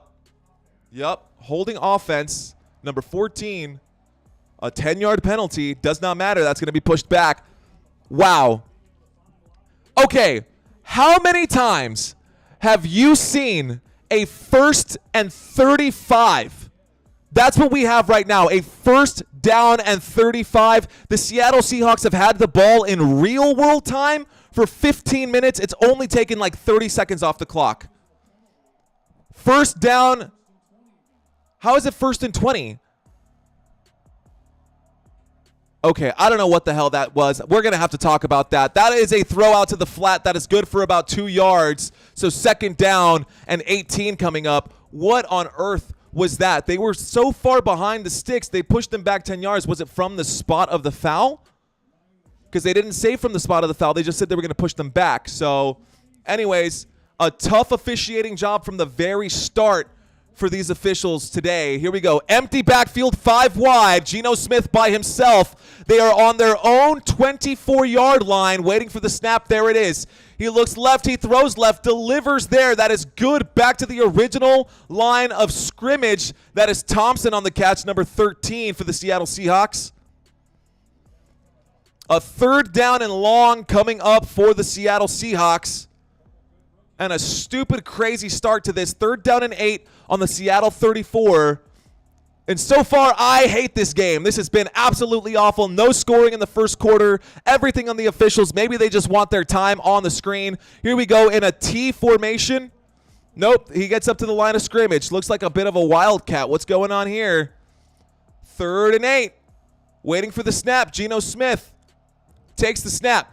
He looks left, doesn't like it. Looks right, doesn't like it. He's in the pocket, throws left after all. That is going to be caught, and that's going to be good for a first down. DK Metcalf, Seattle Seahawks, finally another first down, and we're moving the chains here. So, a 1st and 10 coming up. Finally, a play without a flag in it. And that is DK Metcalf with his first catch on the left side of the field. He stepped out of bounds. He stepped out of bounds before making that catch. Incomplete pass. Incomplete pass. That'll be a 4th down, actually, because DK Metcalf stepped out of bounds and came back in to make that catch. Oh, man. What a messy, messy football game. This has been one of the ugliest starts to a game that I think I've ever seen. But because he stepped out of bounds on that sideline and then came back in to make the catch, incomplete pass. 4th down coming up. The punt team is going to give this back to the New York Giants, and the Giants will once again have the chance to score the first points at home. Hopefully they are successful in that endeavor. 4th down and 8 coming up. Punt team out here to kick this one back. The punter is going to be Michael Dixon, and he's punting that one back to Eric Gray. Can he actually catch this one? He will. And that is going to be inside the 15-yard line. The New York Giants will start this drive from their own 14-yard line. Ladies and gentlemen, that took forever. We're already almost 40 minutes into this game. Actually, what is that? Yeah, the game started at 7:15. It is now 7:50. 35 minutes into this game, and we're still in the first quarter. Unbelievable. Now, the players don't care how long it takes. They're going to get paid the same regardless. The players don't care how long it takes. They just want the calls to be right, and they haven't even gotten that right. All of this time taken off the clock, or not taken off the clock, rather, all of this time taken by the officials, and still a very awful game for them. God, I would hate to be an official in this game right now. So, all right, y'all. Let's see how many of you guys are in here today. We got 51 people in this room. Thank you guys so much for being here. Thank you guys so much for watching. Looks like the New York Giants are still the underdogs in this game. I appreciate each and every one of y'all. It is viewers like you who make this stream possible. You guys are fantastic. I got 55 people in here, but only 24 votes. Who wants to do their duty, their civic duty, and actually throw some votes in right now? I'd love to see what your opinions are on this game. You can find that at the top of the chat box, y'all. You can find that at the top of the chat box. So, we are looking good right now. Both teams all knotted up. It is still 0-0. I have not had much excitement, and the excitement that I have had keeps getting called back by either bad calls by the officials or by flags on every single play. So, not much to report right now. The score, 0-0. That's a soccer term in case you did not know. The score is 0-0. And right now, total offense for both sides. Rushing yards for the Seattle Seahawks, they've been going backwards. They have -2 yards. Only 34 passing yards. That brings up their ground total to 32 yards on the day. The New York Giants have 63 total yards of offense, 18 through the air, and 45 on the ground. Geno Smith is 5 of 6, 39 yards. Doesn't make any sense, but they are going to call that because of the penalties, so that does affect that. And Daniel Jones is 4 of 5 for only 25 yards. And again, penalties push that back, so that's going to cost them too. Wow, this has been an ugly, awful game. I was hoping that this was going to be a close game, but I hoped that it was going to be a high-scoring close game, not a game that's going to end up being 3-0. Hopefully we don't have one of those. 1st and 10. New York Giants have the ball right now on the 25-yard line. Nope, my apologies, on 14. There's a snap. There's a throw out to the right-hand side. Robinson again, breaking a tackle, getting a first down, and we got a first down for the New York Giants. Just as soon as I said I was falling asleep, these guys decide to knock on the door and say, hey, we're still here. So the New York Giants right now with another first down, a 1st and 10 coming up for them after that first down run by Wan'Dale Robinson. Robinson is the target leader right now, and the wide receiver leader has the most yards through the air. Looks like we are on the 25-yard line now. So, single back formation for the New York Giants on 1st and 10. Motion in the backfield. Daniel Jones takes the snap, fakes the handoff. He's in trouble, has to scramble, breaks a tackle, gets hit from behind. He fumbles the ball. The Seahawks take it, and the Seahawks might take it all the way back and get 6 here. Oh, my gosh, the Seahawks. Daniel Jones got swatted from the blind side. He was holding the ball with his right hand. He got chopped from behind over his right side, and a turnover for Daniel Jones. Daniel Jones coughs the ball up, and the Seattle Seahawks get a turnover, and they are automatically inside the red zone. Man, 24th career lost fumble. That is the most of anybody since 2019. 24 fumbles. This dude just got a big payday. He did see a tackle coming. He didn't realize how fast the left side was coming in. He saw it coming from the right because he's right-handed. He did not see it from his blind side. Daniel Jones got chopped on his arm, dropped the ball. Daniel Jones dropping the ball, man. And the Seattle Seahawks take over there. Seattle Seahawks on their 8-yard line, deep inside the red zone right here. Seahawks, single back formation. Kenneth Walker in the backfield. We got motion. There's the snap. There's the handoff to Walker, who goes up the middle, only gaining about a half a yard. So nothing going there. 2nd down and goal. 2nd down and goal. Looks like they're at the 6-yard line here. 30 seconds left to go in this first quarter. I think the play clock is ahead of the game clock, so they're going to have to get the snap before we get to the first quarter. The break between the first and the second, yep, they are going to have to get a playoff here. So, score is still 0-0. Are we going to see 6 points coming up? Shotgun formation. Waiting for the snap is Geno Smith. He takes the snap, fakes the handoff, has time in the pocket, in trouble, has to scramble. He's going to his right. He looks right, throws right to the end zone. That is going to be, looks like a catch for DK Metcalf and a touchdown, Seahawks. The away team, the first team to score here. No flags on the play, and the scoreboard will reflect 6-0. Of course, every single play will be reviewed when it is a catch. But that will be the end of the first quarter, ladies and gentlemen. The end of the first quarter ends in a touchdown. Looked good.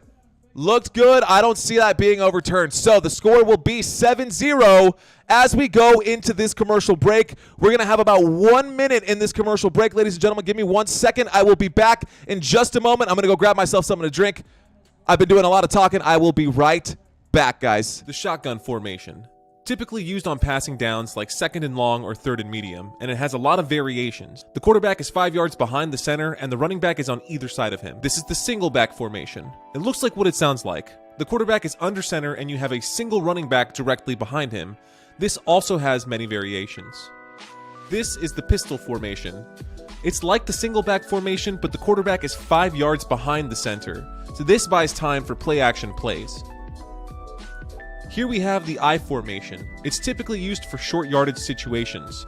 There are 2 running backs behind the quarterback. The front runner blocks and the second finds the holes.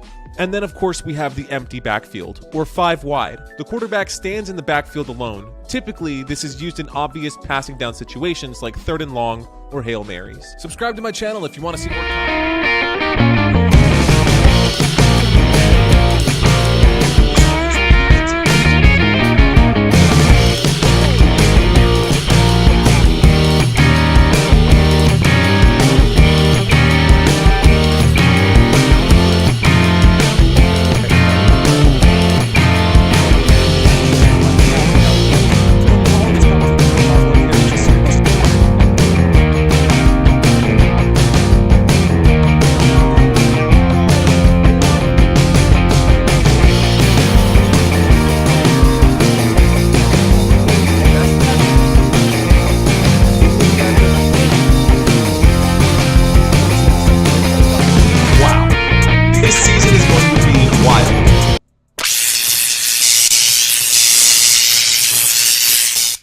Okay. Wow, we are back. I got myself some nice cranberry, raspberry sparkling water right here. Gotta stay hydrated. Keep the pipes lubricated. It is sparkling, so I wonder what the bubbles are going to do to me. But we are still here. We are still at a commercial break, ladies and gentlemen. Let's get you guys the rest of the scores for up through week 4 right now. This is the last game of week 4, so this is the last one that I need to update right now.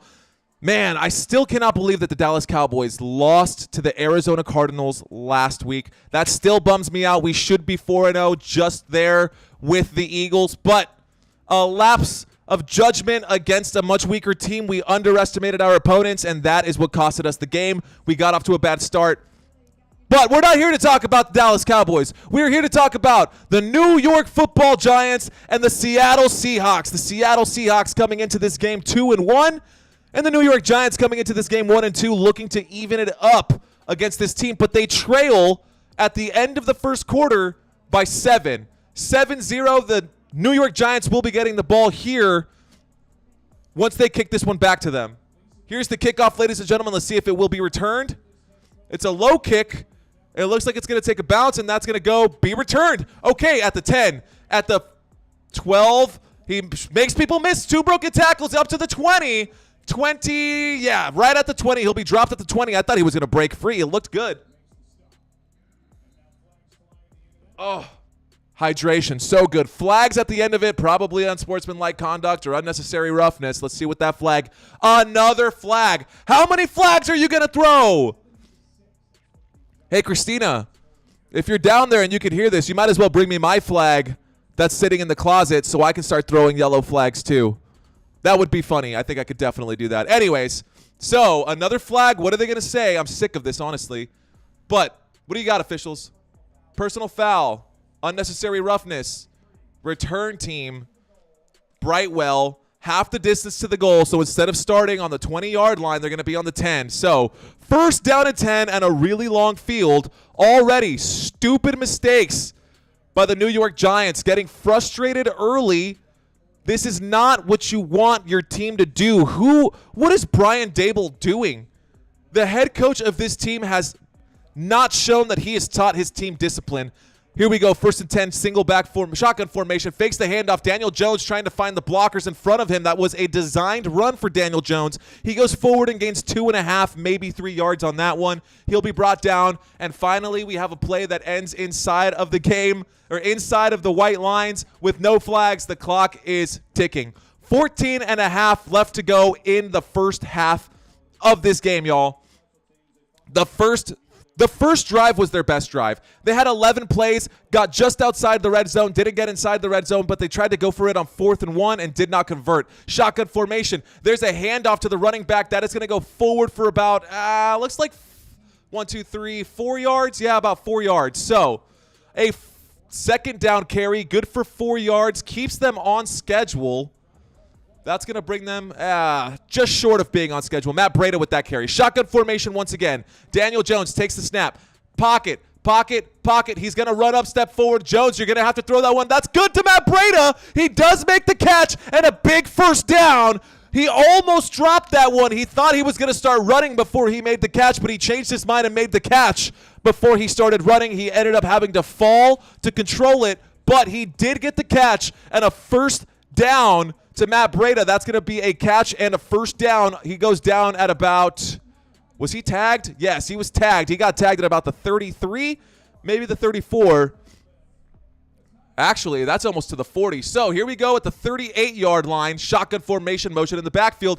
A handoff again to Breida, who goes forward. And Matt Breida gaining about 5 yards on that first down run. So 2nd down and 5 coming up for the New York Giants. The New York Giants, who started this drive on their own 10-yard line after a unnecessary roughness play, are looking at a 2nd down and 6 from their own 42 now. So there's the snap and shotgun. There's a handoff quickly sniffed out by the Seahawks, and they'll go backwards on that one. He will get dropped at about the 40-yard line. So that'll push them back a 3rd down and about 10. So maybe a 3rd down and 11 coming up. So a big loss right there, going backwards on that one. 3rd down and 11 from the Giants' 37-yard line. 3rd down and 11 from the Giants' 37-yard line. Good job by the defense right there. Good job by the Seattle Seahawks defense right there. Shotgun formation. 2 wide receivers to the top. A tight end at the end who's going to be a receiving player here. Waiting for the snap is Daniel Jones, trying to get them to bite offsides. 5 seconds on the play clock. We have motion in the backfield. Daniel Jones got to get that one going. So he looks right. Plenty of players to the right. He's going to have to make a choice as he scrambles to the right. He's almost out of bounds. Does make a throw all the way down the sideline, but that will be incomplete. Looked like the intended receiver there was Robinson. And another 4th down coming up for the New York Giants. The New York Giants, a 4th and 11. That's going to stop the clock. 12 minutes and 1 second left in this first half, ladies and gentlemen. 12 minutes left to go in this first half. Seattle Seahawks up by 7. The New York Giants unable to get the ball across midfield. They will punt that one away. It's going to be a fair catch at about the 18-yard line. Maybe the 17, maybe the 18. They're going to mark that at the 17. There's a flag again. Oh, my God. Another flag on the field. This is just annoying now. Let the guys freaking play. Ineligible. What are you talking about? Dude, who cares? Oh, my God. An ineligible player downfield on a punt. Another 5 yards. Oh, God bless America. Okay, so they're going to start this drive not on the what looked like the 12-yard line or the 13-yard line. What did I say, 17? That'll probably be pushed up to about the 25. Something like that. Whatever this says here in just a second, I am really frustrated with the way the officials are calling this game. It is actually blowing my mind how much control they're. I don't know what's going on right here. The officials are just killing me though. Anyways, Ladies and gentlemen, you are watching Football Nation. If this is your first time checking out this channel, please hit that thumbs up button. It is absolutely free. All you got to do is like this stream. You can leave a chat in here to let me know that you're alive. Let me know that you guys are watching. Thanks. Thank y'all so much for being here with me. I really do appreciate you guys.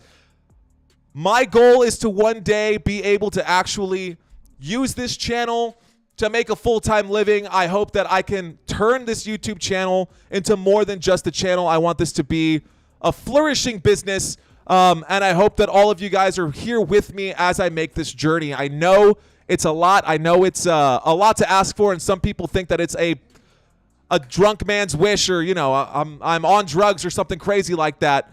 But this is legitimately what makes me happy. So I love watching football. I love performing. I love being here with a crowd of people. I know I cannot see you face to face, but I can feel you, man. I feel you guys, especially when you guys light up that chat board, when you guys talk with me, you guys share it with me. I said earlier that I wasn't going to do this, but I'm a sucker for love, so let's bring up the chat box. Okay, let's see what's going on so far. Let's start from the very, very top today. The first person to check in with me, as usual, is the one, the only, the beautiful Christina with Woo Football. That's how we get these games started. I love you. Thank you so much for being here. Dave said, hey, guys, I like Giants ML big. Awesome. So hello to all, said Angela earlier today. Thank you for joining the stream. Don't know if you're still here, but I appreciate you leaving a comment here. So Christina says, hey, guys, don't forget to like the video. Just so y'all know, we are in a commercial break. You're not missing anything. MJ Hirschfield did say that I was goofy. That's okay. Paula did say hello. Thank you, Paula, for checking in. She loves me.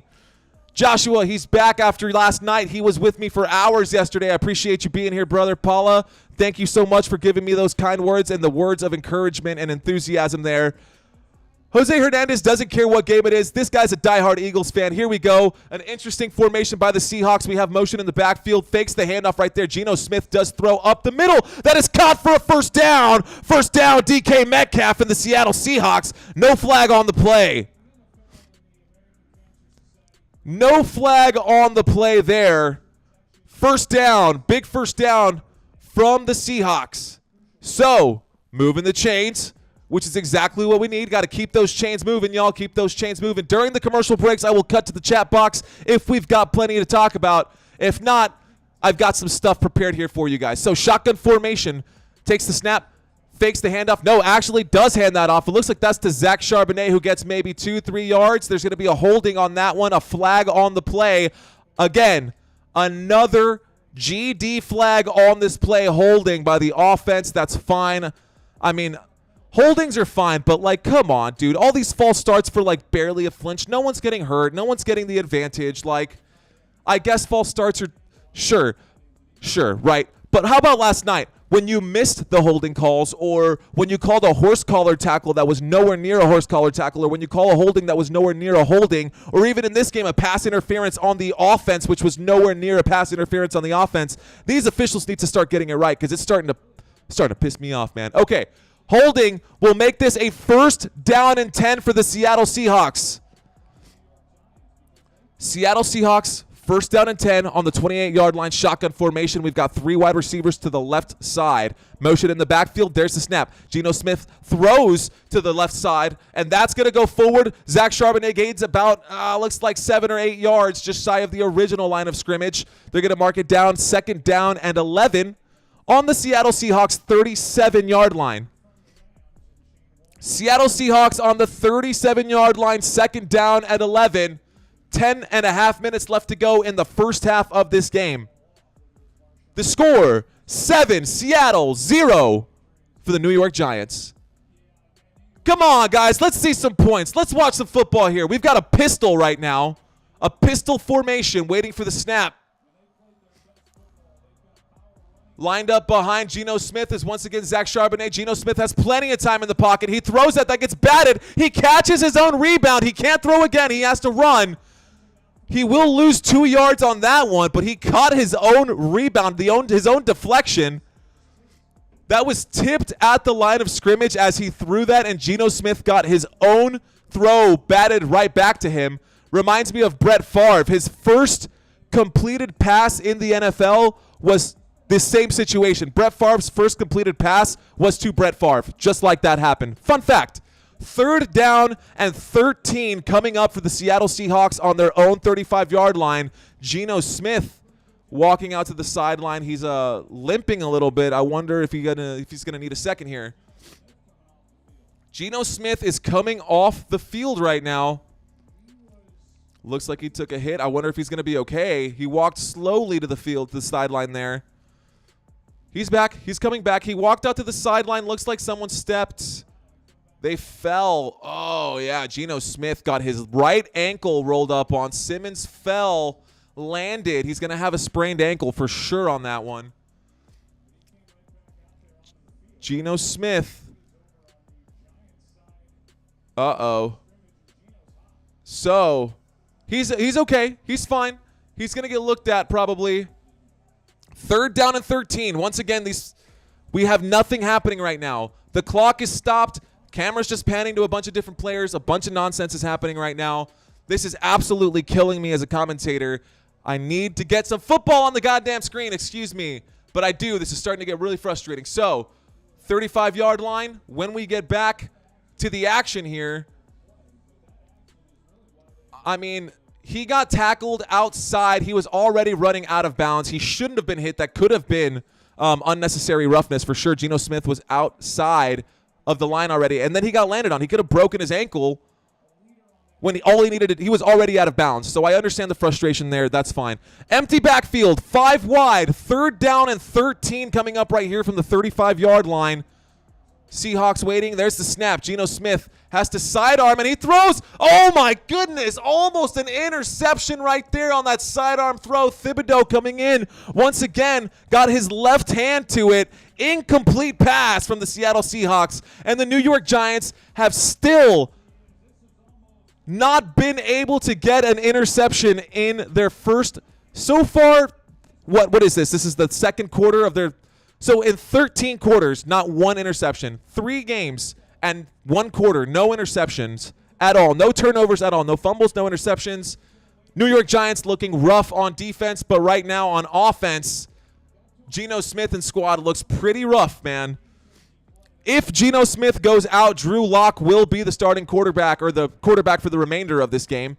There's the punt that's going back to the Giants. That's going to take a bounce. That's going to go all the way back. That's going inside of the 5. No one's touching it. The Giants will be at the 3-yard line to start this drive after a huge punt by the Seattle Seahawks. Look like they're going to mark that at the 2-yard line. It's like a 69-yard punt. Huge punt. A lot of finger wagging, a lot of yelling at one another. Geno Smith looks like he's fired up. Can he still be okay after getting his ankle rolled up under? That might affect his mobility. They're probably going to tape him up while the New York Giants have possession here if they can sustain a drive because, you know, the Giants haven't been able to move the ball at all during this game. They still have 0 points on the board, less than 100 yards from either team. We're now closer to halftime. And 9 minutes left before halftime, and nobody has 100 yards yet. Total yards of offense between both of these teams, 153. Between both of these teams. This has been a defensive game for sure. I'm glad to see the New York Giants finally step up on defense, but they need to do the same when they have the ball, not when they're trying to get it back. So, offensive coordinator for the New York Giants is Mike Kafka. The Giants' offensive coordinator is in his 2nd season right now. He orchestrated some pretty good improvements in the team's offense last year. The Giants scored 107 more points in 2022 than they did in the previous year in 2021. He also averaged 339 yards per game with this offense and ranked 4th in rushing yards. Obviously, Saquon Barkley had a big part of that. And Saquon Barkley is definitely missed right now with the way the game is going. Anyways, Daniel Jones did have a career best under Mike Kafka. He set franchise completion percentage records. And, of course, running back Saquon Barkley, who's not in this game, did excel with career highs in rushing stats last season. Obviously, I don't want to say that Mike Kafka is the reason that Saquon Barkley is a beast, but the offensive schemes and the offensive plays and the way that they used him in their offense did absolutely help Saquon Barkley get more carries and get more first downs and do what he does best. So before joining the Giants, the offensive coordinator, Mike Kafka, who's 36 years old, spent 5 seasons with the Kansas City Chiefs. Obviously, when you're the coach of Patrick Mahomes, you expect to know a thing or two. You would expect him to know a thing or two about being able to sling the football and being able to have a quarterback be able to perform. But right now, Daniel Jones has looked like ass. Okay, we are back to this game. I'll stop talking about the coaching staff for just a second here. We're in a single back formation. Matt Breida is in the end zone right now. They're definitely going to rush this ball. I don't think Daniel Jones is going to risk it. Okay, here we go. There's a handoff. Breida goes forward. Oh, and he falls. He could have stayed up on his feet and kept going, but he tried to dive through the line. If he would have stayed on his feet, he could have broken for huge right there. But that'll bring up a second down for the New York Giants. New York Giants, 2nd down and 7. That'll bring them up to the 5-yard line. So the New York Giants all the way back on their own 5-yard line. The score is still 7-0. We got 8 minutes and 45 seconds left to go in this half. Shotgun formation. Daniel Jones is waiting for the snap. Takes it, fakes it, throws it to the right. That is going to be a catch. That is going to be good for a first down. First down for the New York Giants. Number 18 right there, Isaiah Hodgins making the catch. Isaiah Hodgins with the catch. He was questionable coming into the game. Looks like he's okay after that first catch, that first down play right there. 6'3", man. You should target him more. But you really need to put in Jalen Hyatt, guys. I don't know why Jalen Hyatt ain't out there. Anyway, shotgun formation. Matt Breida to the left of Daniel Jones. We do have motion in the backfield from Paris Campbell. There's the snap, fakes the handoff, throws it to Campbell. Campbell makes the catch. He's behind the line of scrimmage. There's a flag already. That's going to be good for about 6, but there's a flag on that play. I think illegal hands to the face or a face mask by the offense is what I saw, but let's see what the officials have to say. Come on, another flag on this game. Just killing me, man. Just absolutely killing me. The officials are talking about it, guys. We're not missing anything. Dable shaking his head. You can see it, man. He's not happy with what the call is going to be. He already knows. He already knows. So what are you talking about? Are you going to say, I didn't mean to throw that flag, everything was fine? Or are you going to say, oh, my gosh, these guys are going to be... What did I say? No foul on the... Another unnecessary stop. At least they got the call right. No foul on the play. Why throw the damn flag? Jeez. You're killing me.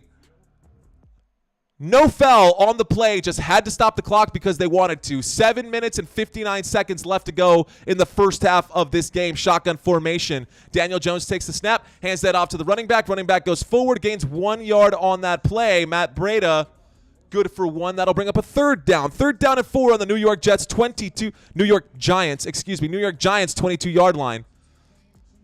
Wow, without Saquon Barkley, they only average 17.5 points per game. With Saquon Barkley, that definitely helps. They average 20.2 points per game.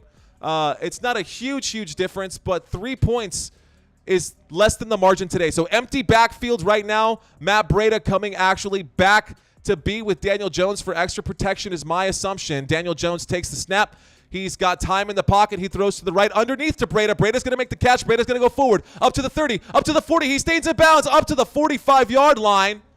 Almost to midfield, and that's going to convert. So on 3rd down, they do convert, and a big first down for the New York Giants. 7 minutes left to go in the first half. The clock will continue to tick. The clock will continue to tick. Shotgun formation right here. And in the backfield right now is Gary Brightwell. We've got motion in the backfield.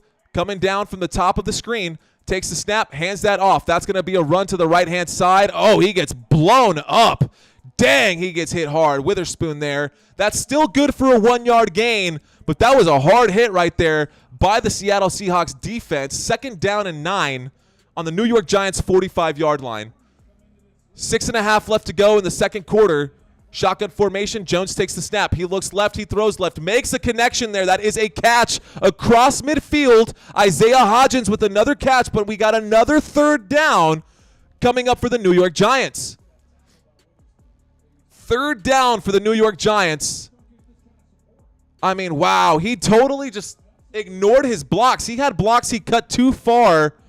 All he had to do was go back inside behind Darren Waller. Darren Waller threw a perfect block for him.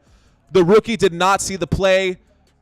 It happens. Okay, third down and 2, actually. Seattle Seahawks 48-yard line. Shotgun formation. Jones takes the snap. It's a low snap. He's in trouble. Has to throw quickly. It's caught. That's good for a first down across midfield, and now we are getting inside of the Seahawks territory. First down and 10 coming up. We're starting this play from the 40-yard line. First down and 10 coming up for the New York Giants. They are on the Seattle Seahawks 40-yard line across midfield, about 10 more yards to put them into field goal range. A bad snap. Daniel Jones picked it up, cleaned up the mess. Good throw out to the left-hand side. Love it. Okay, shotgun formation. 3 wide receivers to the right. We got motion in the backfield from Paris Campbell. Takes the snap, looks to Paris Campbell, throws to the right. Paris Campbell in trouble. He gets blown up and dropped at about the 50-yard line. A bad play call there that was sniffed out by Witherspoon. And Witherspoon there to make a huge hit on him. So we've got a second down and about 20, because that put them at about second down and 18 after that hit by Witherspoon. Man, Witherspoon is looking good in this game. Plenty of tackles for losses right now. Devon Witherspoon, or is it Devon? Devon, D-E-V-O-N. Don't know. I think it's Devon. Is that racist of me to say? I'll just say Devon. I don't know. It's Witherspoon. Witherspoon, number 21 today out of Illinois. 6'1", 180 pounds, the rookie. 5th pick overall in this year's draft. Shotgun formation, motion in the backfield. Daniel Jones has to wind up. He does connect with someone, tries to break a tackle. That's only going to be good for about 4 yards past the line of scrimmage. That's going to bring up a third down. Third down and 15. They need to get all the way to the 30-yard line. The New York Giants have the ball on a big third down play right here. They need 15 yards to get a first down. They're going to need those 15 yards to get into field goal range, but 10, and they might be able to trust Jason Myers here. So, shotgun formation from the 45. They're going to give him time here. They're only going to bring 4. The Seahawks bring 4. Daniel Jones throws to the left. He does connect with Paris Campbell, who makes 2. 3 people miss, but he does eventually get wrapped up as he's swarmed by a ton of Seahawks there. That will be good to about the 38-yard line, and the field goal unit is going to come out on this play. Jason Myers getting ready to kick up his first one, the first field goal of the game for either side, coming up right now.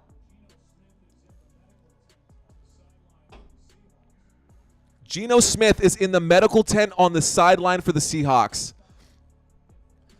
A 55-yard field goal attempt. This is actually Graham Gano. I'm sorry, I said Jason Myers, wrong team. Graham Gano puts that one up, and that one looks like it's going to be good. 3 points on the board, and the New York Giants finally get some points. That is, wow, that is the 9th point that they have put up in a first half of this season. In the first half, over 4 games so far, the New York Giants have only put up 9 points. That kick from Graham Gano was a squeaker about 1 inch away from hitting the post, that right post. Luckily, he kicked from the left hash and had a little wiggle room. If he would have hit that pylon, that post there, that probably still would have gone in. But 3 points on the board. The one downside, guys, and I'm sorry that I'm going to have to say this, the one downside of me drinking these sparkling waters is that I tend to burp a lot with this stuff. So apologies in advance, because I probably will be doing that all game long now that I'm drinking this stuff. But not what we're here to talk about. We are here to talk about tonight's game. And after that drive, let's talk about how that drive developed here. Let me blow up my screen here. We're still in the preview. This is actually not what I was looking for. Let's go to live. That drive right now, 8 passes, 3 rushes, 61 yards, capped it off with a field goal. Total yards now for the New York Giants, 152 after gaining those last 60-plus yards right there. 152 yards for the New York Giants. before half. We've still got 3 minutes left to go. We will have a 2-minute warning, and the Seattle Seahawks do still have 2 timeouts. Let's not forget that the New York Giants also have all 3 of their timeouts, and the New York Giants may want to try to get the ball back before the end of this half because they're going to have to kick the ball back to the Seattle Seahawks after halftime. The Seahawks will be getting the ball after halftime. Right now on the clock, my screen is telling me 3 minutes and 5 seconds. That's probably going to change. That was before the actual kick there. So my name is Mario Manuel. Thank you guys so much for watching. Thank you guys so much for being here in this room. I know I got a lot of people so far that have yet to subscribe to this channel, so if you like what you're seeing, please consider subscribing. It really helps out a lot. I'm a young and budding channel, man, and I could use the help. I could use the love. So, in case you did not know, my girlfriend says that this tie looks like it was blue. It is purple. I'm wearing the color of Kings. I'm wearing the color of Crown Royal right now. Didn't want to root for either of the 2 teams, so I decided that I was going to wear a purple tie. I am not a Giants fan. I am not a Seahawks fan. I have only been to New York once, and I was like 3 years old. I do have a picture in front of the Twin Towers wearing a Batman shirt when I was like this big. Probably no bigger than this football. But anyways, here we go. They're panning across a picture of the Statue of Liberty right now. The play clock is running. There are 18 seconds left on the play clock, 3:05 left in the first half, and it looks like we're going to have a new quarterback to finish up this half. Don't know if Geno Smith is going to come back out or not, but Drew Lock looks like he is ready to go on the sidelines. A touchback means that this drive will start from the Seattle Seahawks 25-yard line. Drew Lock running out to the field. So it looks like Geno Smith is, oh man, that high ankle sprain. I hope it's just an ankle sprain and not a busted something or another, but Geno Smith has been in the medical tent since he left on that last drive for them, since he walked off the field. So 1st down and 10, Drew Lock is the one under center right now. Drew Lock, the quarterback for the rest of this half, or at least for this play right here. Shotgun formation, takes the snap, fakes the handoff, he wheels to the right. Drew Lock throws on the right-hand side. Oh, right through the fingers of his intended receiver. Jackson Smith-Njigba, the intended receiver there, and no incomplete pass. So 2nd down and 10 coming up from the Seahawks 25-yard line. Seattle Seahawks have the ball right now. 3 minutes left to go. That incomplete pass did stop the clock. Geno Smith is out on the sideline. He does not have his helmet on right now, but here we go. We got an empty backfield. So 5 wide, takes the snap. Drew Lock looks right, changes his mind, decides to run. He uses his legs, gives himself up. 1st down for the Seattle Seahawks. Drew Lock using his legs to move the ball right now. And we got a 1st down for Seattle. 1st and 10 coming up from the 36-yard line, ladies and gentlemen. 1st and 10 coming up from the 36. Seattle Seahawks 7. They lead right now, up by 4, trying to extend their lead before the half. They're showing blitz. Will they blitz? They will bring 4. Oh, in trouble quickly. He does connect with DK Metcalf, who does a big truck stick right there, gets the 1st down, and another 1st down on the left-hand side. DK Metcalf with the big catch there. DK Metcalf looking like the alpha right now for the Seattle Seahawks. He does have the most yardage, but I guess that's kind of inflating it a little bit considering that they only have 74 total yards of passing right now. Geno Smith is trying to walk it off on the sideline. I think they're going to wait for him at least to this 2-minute warning, which we are hitting right now. 2-minute warning. But Drew Lock, you know what? Drew Lock is out there. He's wearing number 2. He had 3 plays so far. Drew Lock did get 2 first down plays in 2 of his first 3 plays in this game. Those might be the only 3 plays that he gets. They probably just taped up Geno Smith. He's still on the sideline. They might just give him until halftime and let let Drew Lock finish the first half for him. I know they did that with Patrick Mahomes last season. Just let him take a few minutes to get used to the new pressure that is on and around his ankle. Probably a low ankle sprain. You know how those high ankle sprains go. That's what took out Cooper Kupp last year. And then this year he's been dealing with that hamstring. But Cooper Kupp is finally eligible to come back. So if you have him in your fantasy lineups, keep that in mind. Now, that's not to say that he will come back next week, but he is eligible to come back, and he will be practicing with the team this week. So not a whole lot of action in this first half. Hopefully one of these two teams can blow the doors wide open on this game. The Seattle Seahawks have 7. The New York Giants have 3. Seahawks driving right now. They are just shy of the midfield right now, just shy of the 50. The Seahawks will have a 1st and 10 coming up on their own 48-yard line. And they do have 2 timeouts left and this 2-minute warning. So 2 minutes left to go in the first half, ladies and gentlemen. 2 minutes left to go in this first half. The last first half of week 4. The last first half of the week. The last first half of week 4. And we are 25% of the way done with this NFL season already. Can you believe how fast time flies? Guys, this season has been wild. The San Francisco 49ers and the Philadelphia Eagles are the only 2 teams who remain undefeated after 4 weeks. Plus my fantasy football team, so, just shake that off right there. Yo, shout out to all of you guys. If you're watching this and you play fantasy football, shout out to all of you who are 4-0. Now, on the other side of that coin, there are still 2 teams who are actually 0-4.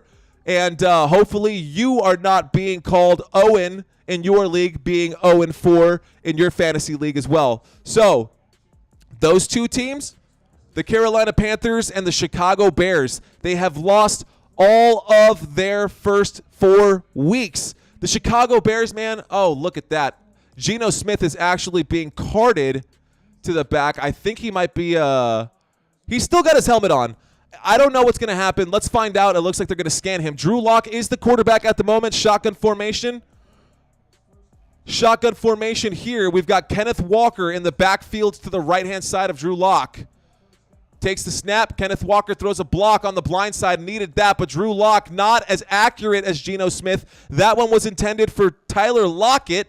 Lock to Lockett, and an incomplete pass brings up a 2nd down and 10. We are still shy of the midfield line. Seattle Seahawks have the ball inside of 2 minutes in the 2-minute drill. Can the New York Giants actually get one more crack at this and either get themselves to within 1 or take the lead before going to the locker room? The defense looks like they're ready to take this challenge on. Shotgun formation. Drew Lock waiting to take the snap. He takes it. They bring 4. Drew Lock wheels to the right. Drew Lock throws across the middle. That is going to be an incomplete pass. He threw that behind the intended receiver. So a 3rd down and 10 and a big drop-off in efficiency between Drew Lock.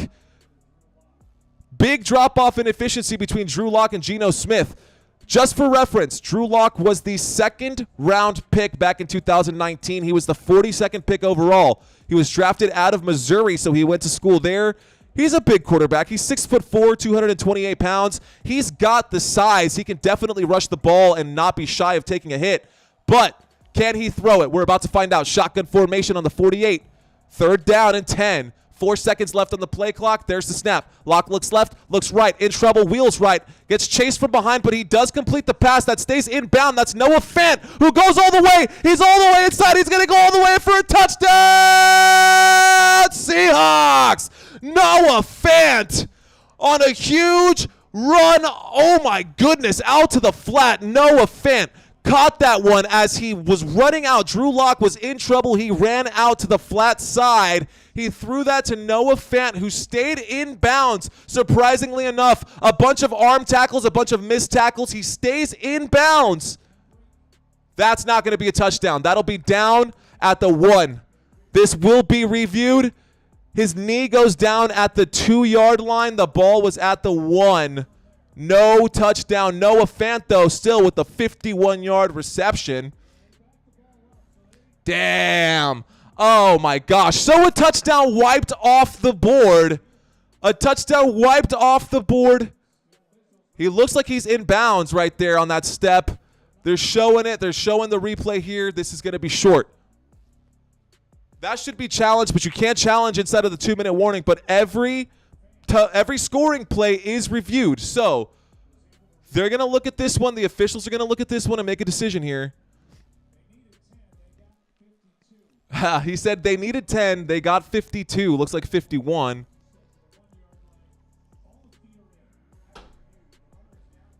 Yes. So, after review, the runner was down by contact at the 1 yard line. And a first down coming up. Still, no touchdown. I got excited prematurely. A first down for the Seattle Seahawks on the 1 yard line. Come on, Kenneth Walker, get me a touchdown, baby. Come on, Kenneth Walker, get me a touchdown. I'm looking for Walker touchdown today. Let's go. Walker, Texas Ranger. Let's go.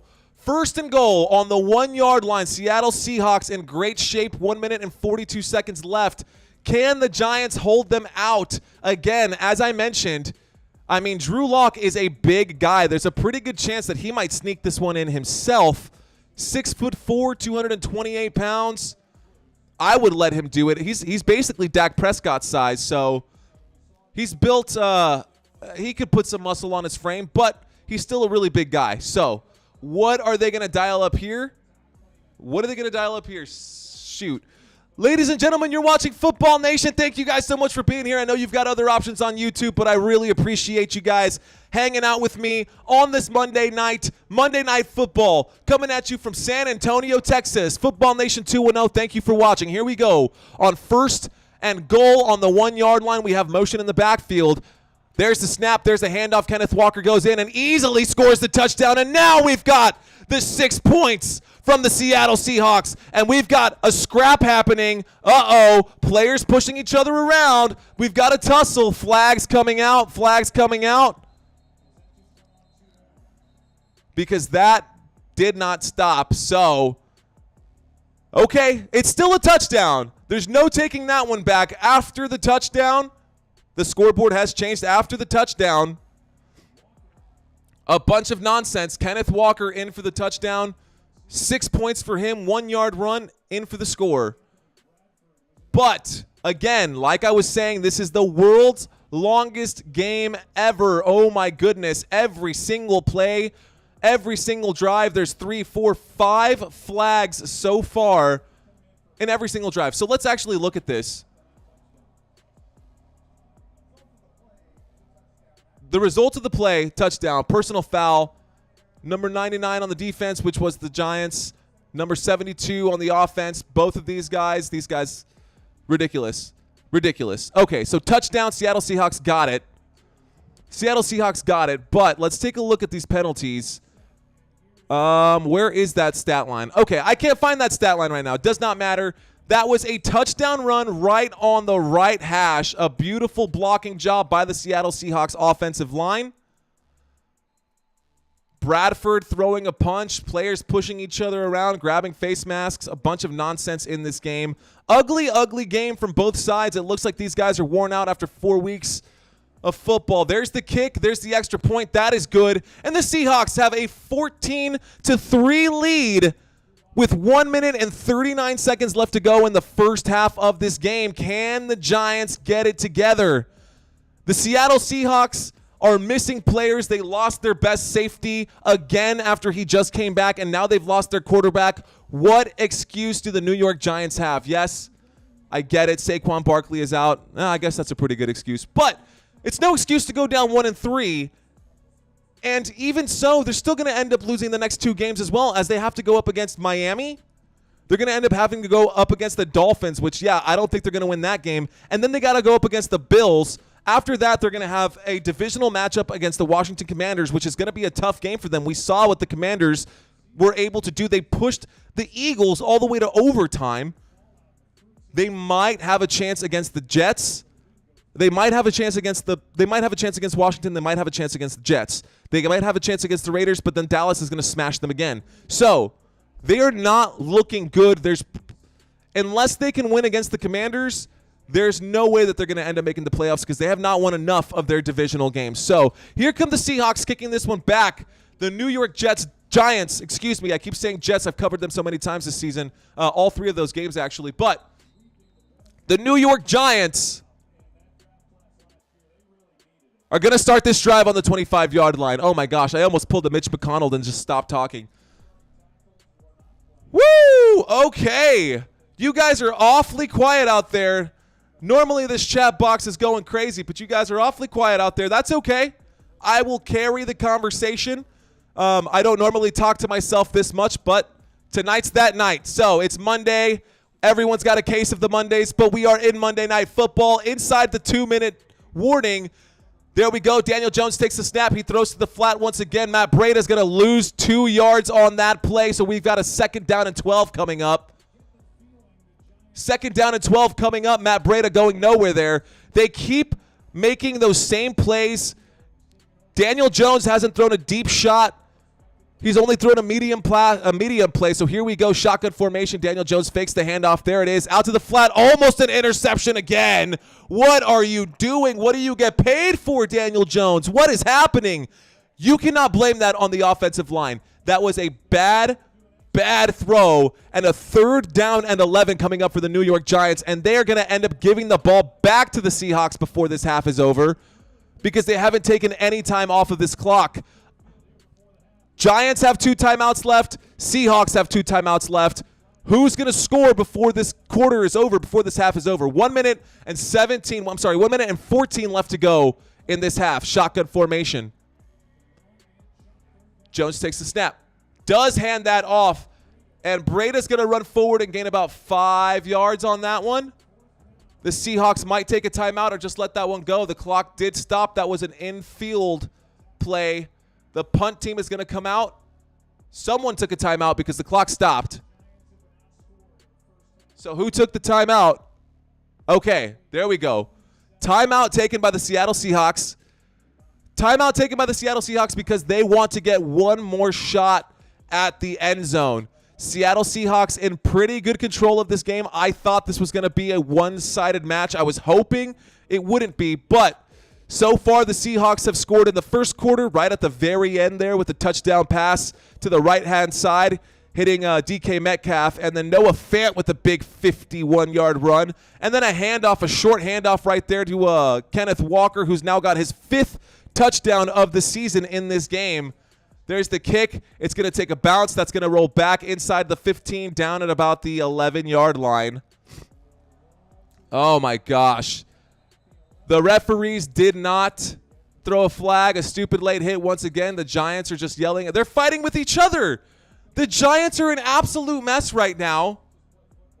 At least they are not 0-4, but they're very close to being that. The way that they're playing is just an absolute mess. They're just pushing each... The Giants right now, the New York Giants right now are completely undisciplined. The guy who pushed someone out on the sideline, number 47, on that special teams play is just out there laughing about his idiocracy and the fact that he got away with an unnecessary roughness. Absolutely could have been flagged. Not important. So, Seattle Seahawks with 1 minute left, with 53 seconds, under center is Drew Lock. Single back formation. They're going to try to get at least 3 points out of this drive. 11-yard line, takes the snap. Hands that off to Kenneth Walker, who tries to make people miss. Oh, my gosh, and Kenneth Walker's going to lose yardage there. You're going to call a timeout? Looks like they're going to call a timeout. Seattle Seahawks with 48 seconds left. Can they gain? Looks like they're going to have to gain at least 60 yards to get within field goal range. They were pushed back. They are on the 11-yard line. They're on their 10-yard line. 2nd down and 11 coming up right here, ladies and gentlemen. And the Seahawks did not take the timeout. It was actually the New York Giants who took that timeout. Ladies and gentlemen, welcome to the longest Monday Night Football game ever. I am very curious to see if this game will be over by 11 p.m. And if it's going to be 11 p.m. here, it'll be midnight on the East Coast where they are playing right now. I don't know if people are going to be too happy about that on a Monday night, but Monday Night Football, here we go. Okay. The score, 14-3, Seattle Seahawks have the ball. Drew Lock, the backup quarterback, is now in after an injury to Geno Smith. Drew Lock under center, takes the snap, hands that off to Kenneth Walker, who goes around the left edge, around the left tackle, gains some yardage, but definitely not a first down. He will go out of bounds. The referee signaled, this signal right here means keep the clock going, but it stopped the clock, so this is how you stop the clock. For those of you who don't know referee hand signals, just like that. Hands over the head, this stops the clock. And when a play happens, they go like this. That means run it. That means run the clock, and you'll see that if you're watching this game and mirroring me on this game, which a lot of you are, I know a lot of you are, keep an eye out on that. So, shotgun formation, 3rd down and 8. We are on the 13-yard line. They need 8 yards to move the chains here. There's the snap. There's a handoff again to Kenneth Walker. Kenneth Walker's going to run forward, gain about 4 yards. They didn't want to risk a turnover in a bad spot. I think that is a good call, and it looks like the Giants taking their last timeout. They got to stop. 4th down and 3. Here comes the punt team, and with 37 seconds left, the New York Giants are desperate to get some points right now. They have no timeouts left, 38 seconds. Here comes a very predictable, we know what's going to happen. In this situation, you know what's going to happen. It's going to be pass, pass, pass, turnover. Because that's what's been happening for the Giants all game. It's going to be, they're going to pass the ball every play right here, right now. Chances are they're either going to pass the ball to the sideline so that they can stop the clock, or if they do get a first down, they're going to have to get set and spike it almost immediately because they're very much out of time in this first half. But they need points. They don't want to go into the locker room with an 11-point deficit. So, punt team comes out, waiting for the snap. Seahawks waiting for the snap. There it is. There's the kick. It's a shot. It's a deep one. Not a high one. It's a deep, deep kick at about the 30-yard line. And, of course, there's another flag on the play. God bless America. What are you doing? Another flag in this game. How many times have the referees thrown flags? Who keeps track of that? I need to know. I need to know how many flags have come in on this play. Let me see if I can find this. 2 flags on this play, both by the defense. 5-yard penalty, so that'll push them back to the 25. Roughing the kicker, why would that be declined? I mean, a roughing the kicker call, you should take that. You were on the 3 you were 3 yards from a first down. You could have gotten that first down with the roughing the kicker call. That's weird. You absolutely should have taken that roughing the kicker. I mean, what are they saying here? I got to hear what these guys are saying because I'm curious to know why. I want to know why they wouldn't take that. Maybe it would offset a holding and a roughing the kicker. That's probably a penalty that offsets. So let's see. Tonight's game, y'all, we've got the Seattle Seahawks. I'm talking to myself now. Seahawks versus the New York Giants. So let's take a look at all the fouls here. They will accept that one. Excuse me. So, foul does not offset. Here we go. We're waiting. They declined the first one, the holding on the defense. They accepted that, and that's another handoff right there. Kenneth Walker's going out to the edge. Will he get out of bounds? He will. Kenneth Walker smart to not keep that play in bounds. He runs outside. That stops the clock with 26 seconds. At the Seattle Seahawks, looks like their 26-yard line. I got to see what's going on here, man. I got to see what's going on with all of these penalties. Team stats, penalties. Where are we at here? Penalties. So, these are just the penalties that have been accepted for both sides. Let's get through this play, and I'll talk to you guys at halftime about this. Single back formation, 2 wide receivers at the top, just shy of the 30. There's a snap, another handoff to Kenneth Walker, who's going to be inside of the lines. He's going to take a hit, be short of a first down. 19 seconds left. Are they going to call a timeout right here? Timeout taken, the final timeout taken by the Seattle Seahawks. Oh, my goodness. And the longest football game ever right now. The longest first half of football, I think, so far this season. This game started, guys, this game started at 7:15. I know y'all know that. It is now 8:50, and we still have a 15-minute break with halftime. And then the rest of this game to go. I'm going to be having a late night tonight. Not what I was hoping for since I do have to work at 6 a.m. tomorrow. But check this out. So, penalties that have just been accepted. This isn't every flag that's been thrown. Already 7 in the first half. 4 penalties on the Seahawks, 3 penalties on the Giants. But stupid. There's another handoff. Kenneth Walker goes forward. That is a first down. Are they going to try to... Nah, that's it. That will wrap up the first half. Thank the Lord. Oh, my goodness. So, wow, what an absolute disaster of a game. And what's even more disastrous is the fact that the Giants have had the ball for so long, and have been completely just unable to perform in this game. Look at this. Time of possession for the New York Giants out of those first 30 minutes of regulation time, 19 minutes, but they trail by 11. 19 minutes for the home team, only 11 minutes for the visiting team, but they're up by 11 going into halftime.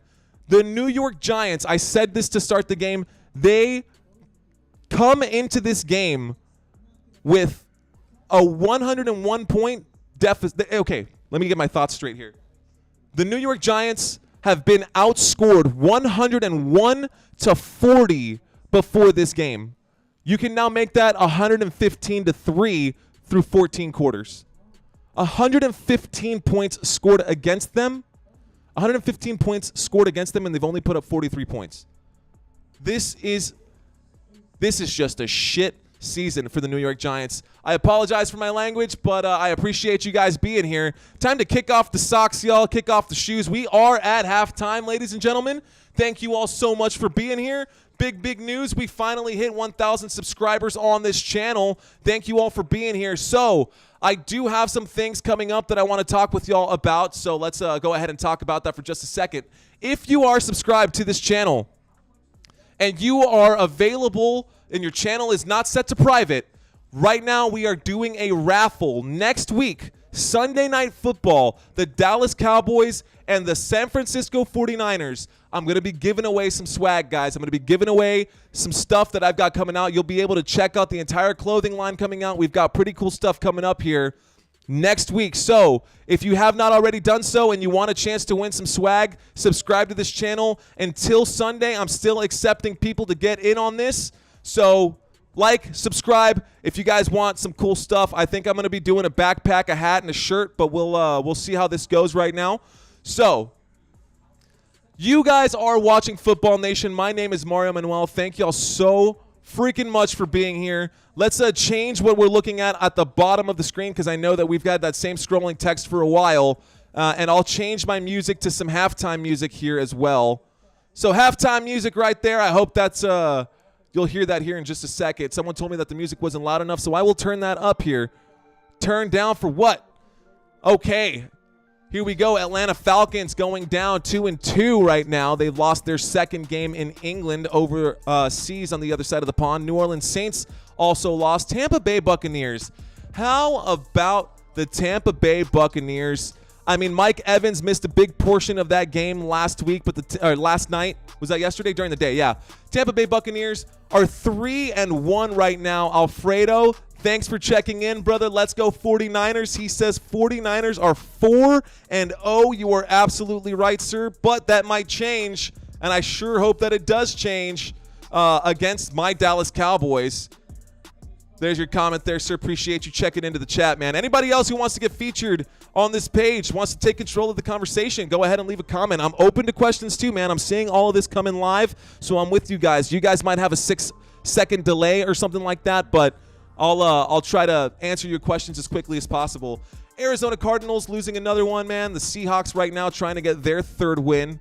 So, you know, it is what it is for those teams. Let's move on to the next column of teams here. Week 4, Christian McCaffrey, y'all. Let's talk about Christian McCaffrey. He put up 4 touchdowns. Because of him, I won my fantasy league. I'm now 4-0 in my fantasy league. Let's freaking go. That's actually our slogan here. That's actually Football Nation's hashtag right there. Let's effing go. Football Nation. Let's effing go, y'all. Josh Allen is the second place scorer this week in fantasy football, 43 points. A.J. Brown and Stephon Diggs are 3 and 4, 38 points, 36 points. And Justin Fields, how? Even though they lost, Justin Fields literally put up a career day and they still lost. The Bears are a flaming dumpster fire right now. There's nothing that we can do to save that team. The Bears and the Carolina Panthers, but we knew that the Panthers were in a rebuilding phase. So many people were so high on Justin Fields, expecting that with the addition of DJ Moore, they were going to be a much better team. Well, hate to break it to you guys, you've yet to win a game. And even the rookie quarterback, well, not the rookie, but the first-year starting quarterback for the Green Bay Packers has finally gotten a taste of what it's like to beat the Chicago Bears. I know that the Packers absolutely hate the Chicago Bears, and one of my girlfriend's favorite songs is "The Bears Still Suck." The Bears still suck. Anyways, we're not here to talk about the Bears. We're not here to talk about any of those other teams, guys. We are here to talk about the Seahawks and the Giants tonight. Unfortunately, it has not been a super exhilarating game. I will say this.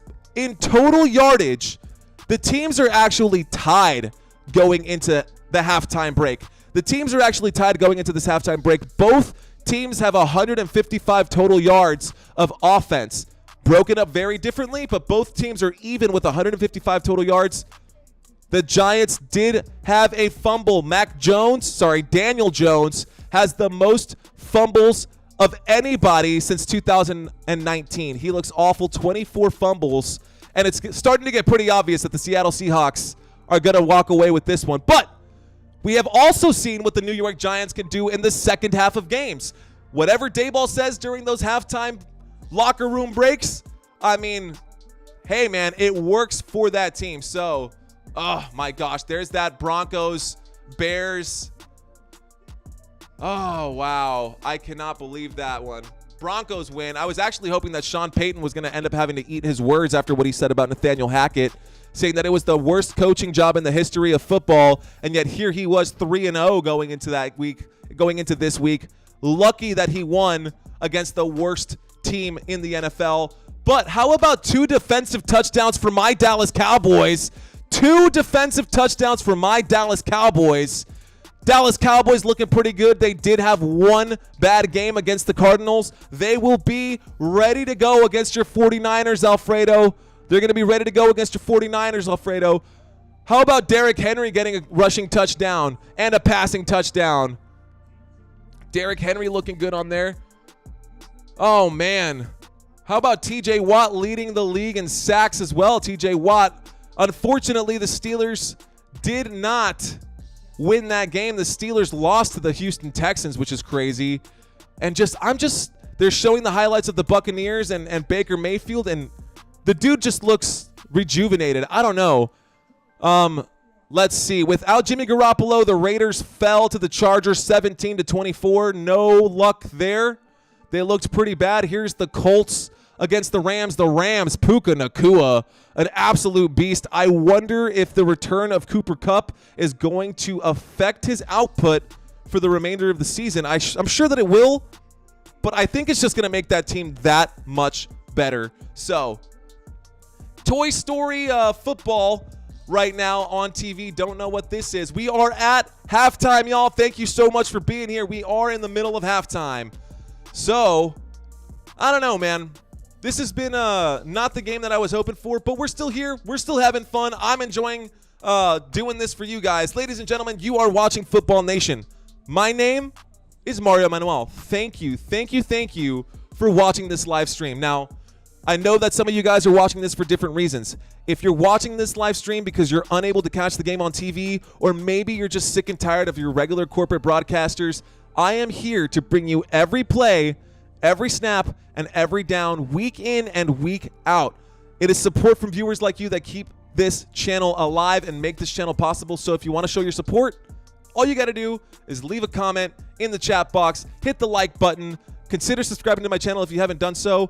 I'll probably say that a few more times before the end of the day, and then in the fourth quarter, I swear I'll leave you guys alone until it's over. All right. Today, the Seattle Seahawks have not been performing as well. Even though they're up by 11, they have not been performing as well as they have in previous weeks. Last week, Kenneth Walker had 18 carries for 97 yards and 2 touchdowns, plus 3 receptions for 59 more yards. In the first half of this game, Kenneth Walker's carried the ball 9 times, so he is on track for 18 carries. He only has 19 yards, though, and unfortunately, he hasn't had any receptions, so no catches for Kenneth Walker in this game. At least none that have gone forward. Let's see. Nope, doesn't look like any catches from Kenneth Walker in this game. Definitely just a true running back right now. DK Metcalf last week. DK Metcalf caught 6 of 8 targets for 112 yards. No touchdowns in that game. Today, he did get pay dirt. He did find pay dirt. He's got 34 yards so far in this game. He's caught 3 of his 4 targets. He's good for 34 and a touchdown. Tyler Lockett, only been targeted twice in this game. He caught 3 of 7 last week. He only had 34 last week. He's only got 14 this week. No touchdowns for him. But in week 2, he did blow up for 2 touchdowns. On the season, Tyler Lockett does trail DK Metcalf by 2 receptions. He does have more targets than DK Metcalf. Actually, adjusting for today's game, they are both tied at 22 targets. They're both tied at 22 targets on the season. 103 yards on the season for Tyler Lockett. 2 touchdowns, both coming in that week 2 game. And Noah Fant today almost caught a huge pass. Actually, it was a short pass, and he almost turned it into a huge play in that second quarter right there. That one broke for 51 yards. He actually leads the team right now in receiving yards, 63 all day. 2 targets, 2 receptions, 63 yards for Noah Fant. That was a catch that he caught not from Geno Smith, but from Drew Lock. Drew Lock wrapped up the first half. So if you have Geno Smith in your fantasy lineups right now, you may want to take a look and see how he's doing, if he's going to be coming back. Hopefully he does. For those of you who have him in, those of you who are playing against him, hopefully he does not. So a progressive commercial with just a sky view of an island and some kind of lagoon is on TV right now. This break is brought to you by Progressive. Nope, we are not taking a break just yet, ladies and gentlemen. Right now, it is after 9 o'clock, and we have yet to start the third quarter of this game. We are not in the second half as of yet. Not in the second half as of yet, y'all. Let's see. I'm going to take a quick second. I will be right back. We are still in the middle of halftime, so don't go anywhere, y'all. I'll be back in just one moment. I've got a quick video for you guys. I'll be right back. Ready? Telling you, bro. Yeah, absolutely. Oh my gosh. I'm so sorry. Nah, man, they were cool. All right, here's the bomb. Oh my gosh. Oh my God. Are you okay? Oh my gosh. Nah, it's fine, man. Apparently she's cool. Yeah, that ambulance took a long time to show up, though. 100 yards right here, baby. Here we go. Oh my God. Oh my God. Oh my God.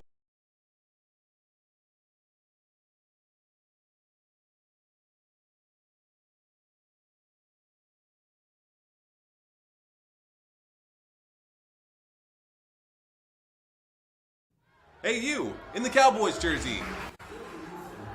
Welcome to DraftKings. Are you ready to lose all of your money to a terrible gambling addiction? What? Our platform is designed to keep you hooked so that you spend countless hours chasing your money, but the truth is, you'll never win. Okay, that sounds like a trap. Oh, it absolutely is. See, you might think that because you understand the sport of football, that you actually have a chance of winning, but the reality is that only 1% of players really win all of the money. Well, that's pretty discouraging. Oh, don't worry. See, financial loss is just a part of the game. We advertise large winnings, but the truth is that the only player that actually wins every time is the house. Is that legal? You see, we operate in a gray area, dancing on the edge of legality. But hey, who needs regulations when you've got all of that gambling fun? Am I right? Wait, what? Okay, my apologies, ladies and gentlemen. We are back to the action. The game is back on. That was a kickoff back to the Seattle Seahawks, who started by kicking the game off. So the Seattle Seahawks are starting this second half. They're in pretty good shape, I would say. Up by 11 at halftime. I would say that they're in pretty good shape right now. Seattle Seahawks starting this drive, 1st and 10. They're starting this drive that was returned. That will be at the 28-yard line. So DJ Dallas brought this one back. And here we go, single back formation. We've got 3 wide receivers at the bottom of the screen waiting for the snap. And it looks like Geno Smith is back in this game. There's a handoff to the right-hand side. And that's going to be good for about 4 or 5 yards right there. 5 yards for Kenneth Walker and the Seattle Seahawks. Seattle Seahawks, good first down run to start the second half. And it looks like their starting quarterback is back in this game. Same kind of thing that happened with Patrick Mahomes last season when he got his ankle rolled up on. But Geno Smith is back in. So, good news for fantasy managers who have him in your lineups. Pistol formation. There's the snap. Quickly has to get rid of it. That is to Tyler Lockett, who's good for a first down. First down, Seattle Seahawks. There is a flag on that play. Here we go. Another flag. These officials are killing me, man. Another flag that would have been in bounds. The clock should be rolling right now.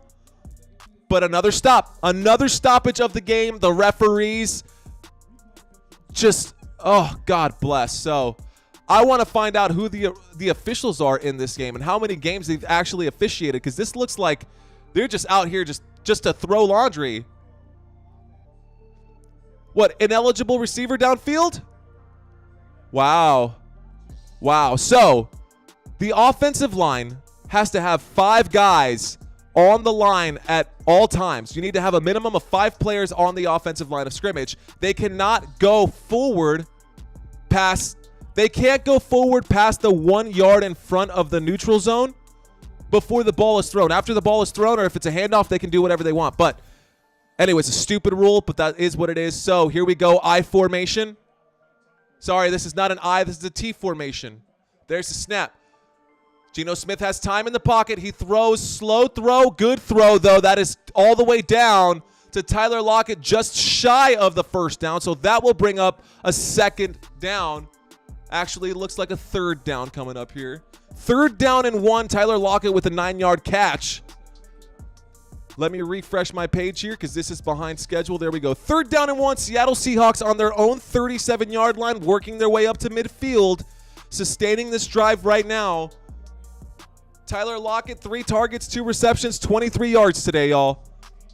Single back formation. This is likely going to be a handoff. Fakes the handoff. Geno Smith in trouble. Throws that one. Throws. Connects with Tyler Lockett. Tyler Lockett gets brought down across midfield on the 45-yard line.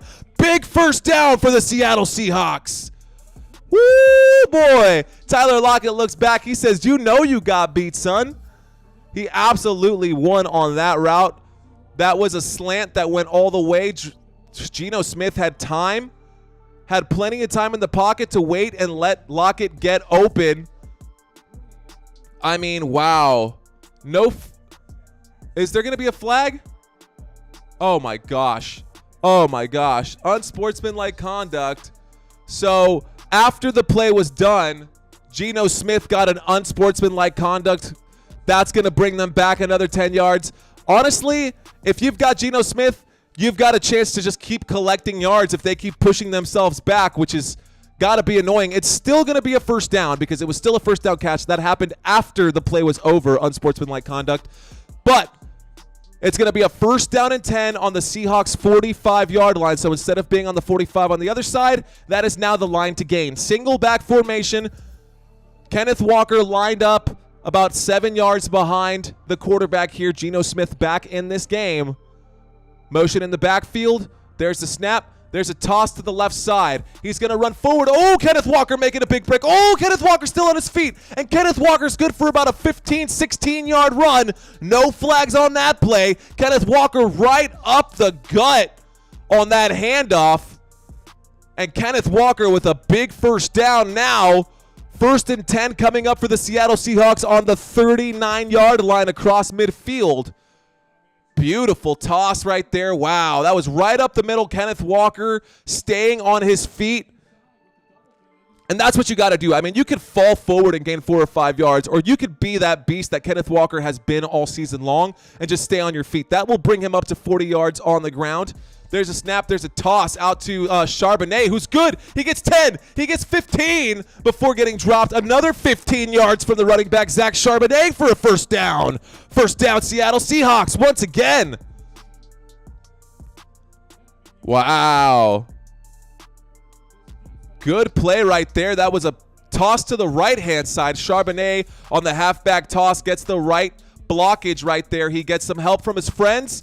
Beautiful blocks by the offensive line. Actually, that was not even the offensive line. That was the tight end there. That was Noah Fant with an awesome block to open that up from Charbonnet on the right-hand side. Charbonnet will stay on the field for this next play.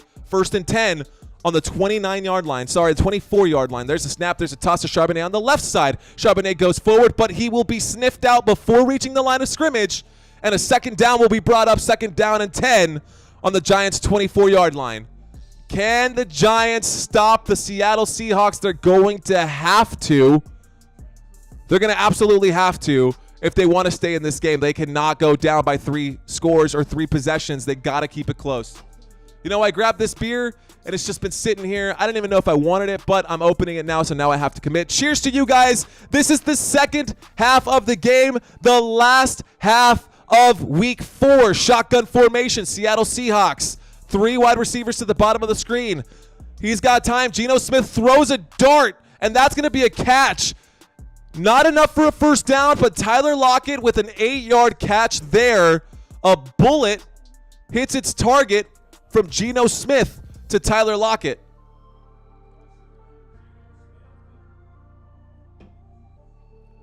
No turnovers yet in the season for the Giants.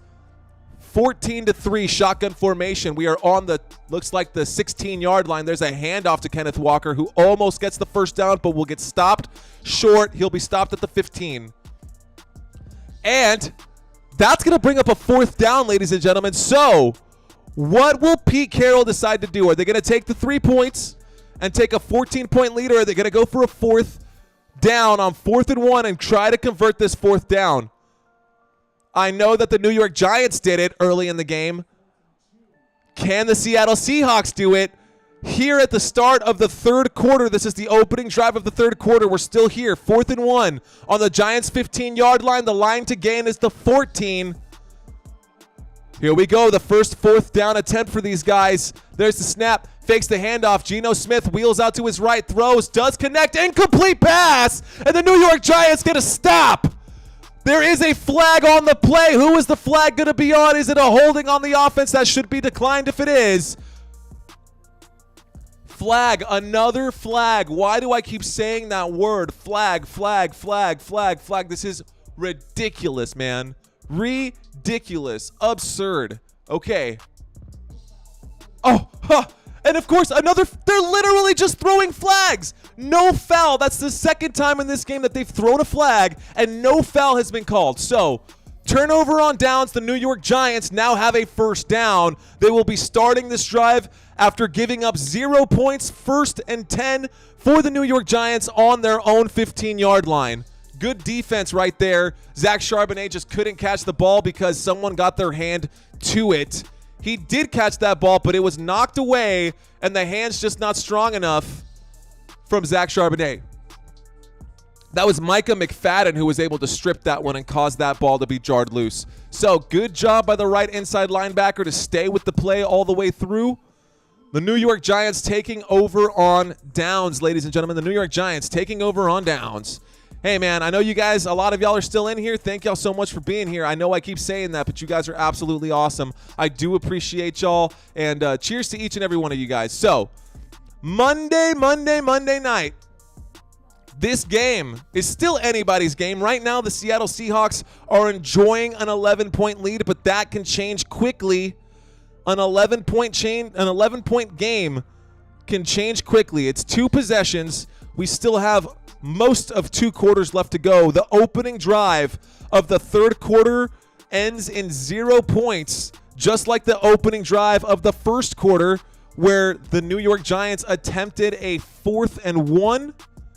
The Seattle Seahawks did the same on the opening drive of the 3rd quarter, attempting a 4th and 1. Neither of these 2 teams were able to convert on their 4th down plays. So, Daniel Jones and the New York Giants coming back out. Oh, man. These Giants have to get it together. The New York Giants offense not looking great. It's not even a problem of the New York Giants offense so much as it is the New York Giants defense has been unable to turn the ball over. That is technically their first, is that a takeaway? No, that's a turnover on down. So maybe. I don't know if they're going to call that. I don't know what that means. So stupid, crazy nonsense. New York Giants unable to make anything happen on defense. No turnovers this entire season for that squad. Yeah. Well, the Seattle Seahawks Coming into this game, they had a record of 2-1. They have consistently delivered winning seasons under Coach Pete Carroll. Here we go. We are back to the game. Both of these teams made the playoffs last year. Shotgun formation. Daniel Jones takes the snap. He looks left, takes his time, throws left. That's a connection. That is going to be Robinson again with another catch. I think he's the target leader in this game right now, and this is the first time I've even heard of this guy. 5 targets for Robinson. Here we go, shotgun formation again. Hurry up offense. They know that they need to get something going quick. Daniel Jones in the pocket. He's in trouble. Breaks a tackle. Breaks another one. Daniel Jones trying to get back to the line of scrimmage. Just spinning around, taking a hit. That on second down, he gets hit from behind. He doesn't fumble this time. He gets back to the line of scrimmage. We've got a 3rd down and 3rd down and 7. Man, what is happening? This offensive line really is just letting everything through. So 3rd down and 7, shotgun formation, 2 wide receivers to the top, 2 to the bottom. Daniel Jones takes the snap, low snap. He's in the pocket. Pocket collapses. Daniel Jones is going to get sacked on 3rd down at the 11-yard line. Oh my gosh, this offensive line of the New York Giants letting everything through. Tonight alone, the Seattle Seahawks have sacked Daniel Jones 6 times.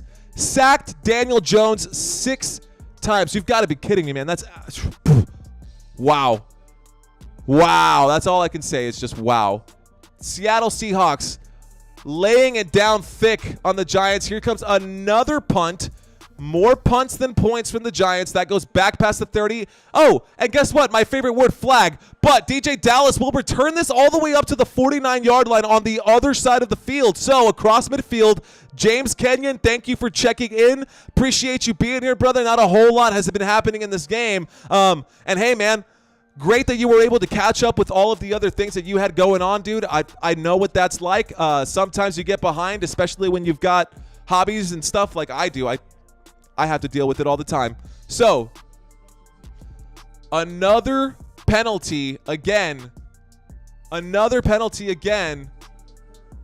I have said flag so many times in this game. I don't know how many flags they have been thrown, but I am sick of seeing the laundry on the field. A 4th and 14, the New York Giants kicked that one off, but there was a penalty, and because I was checking in with James here, I didn't actually catch what that penalty was. Let's see if it says so here. Nothing here on CBS Sports. It has not updated with the score. How's my scoreboard doing? Let me check out OBS.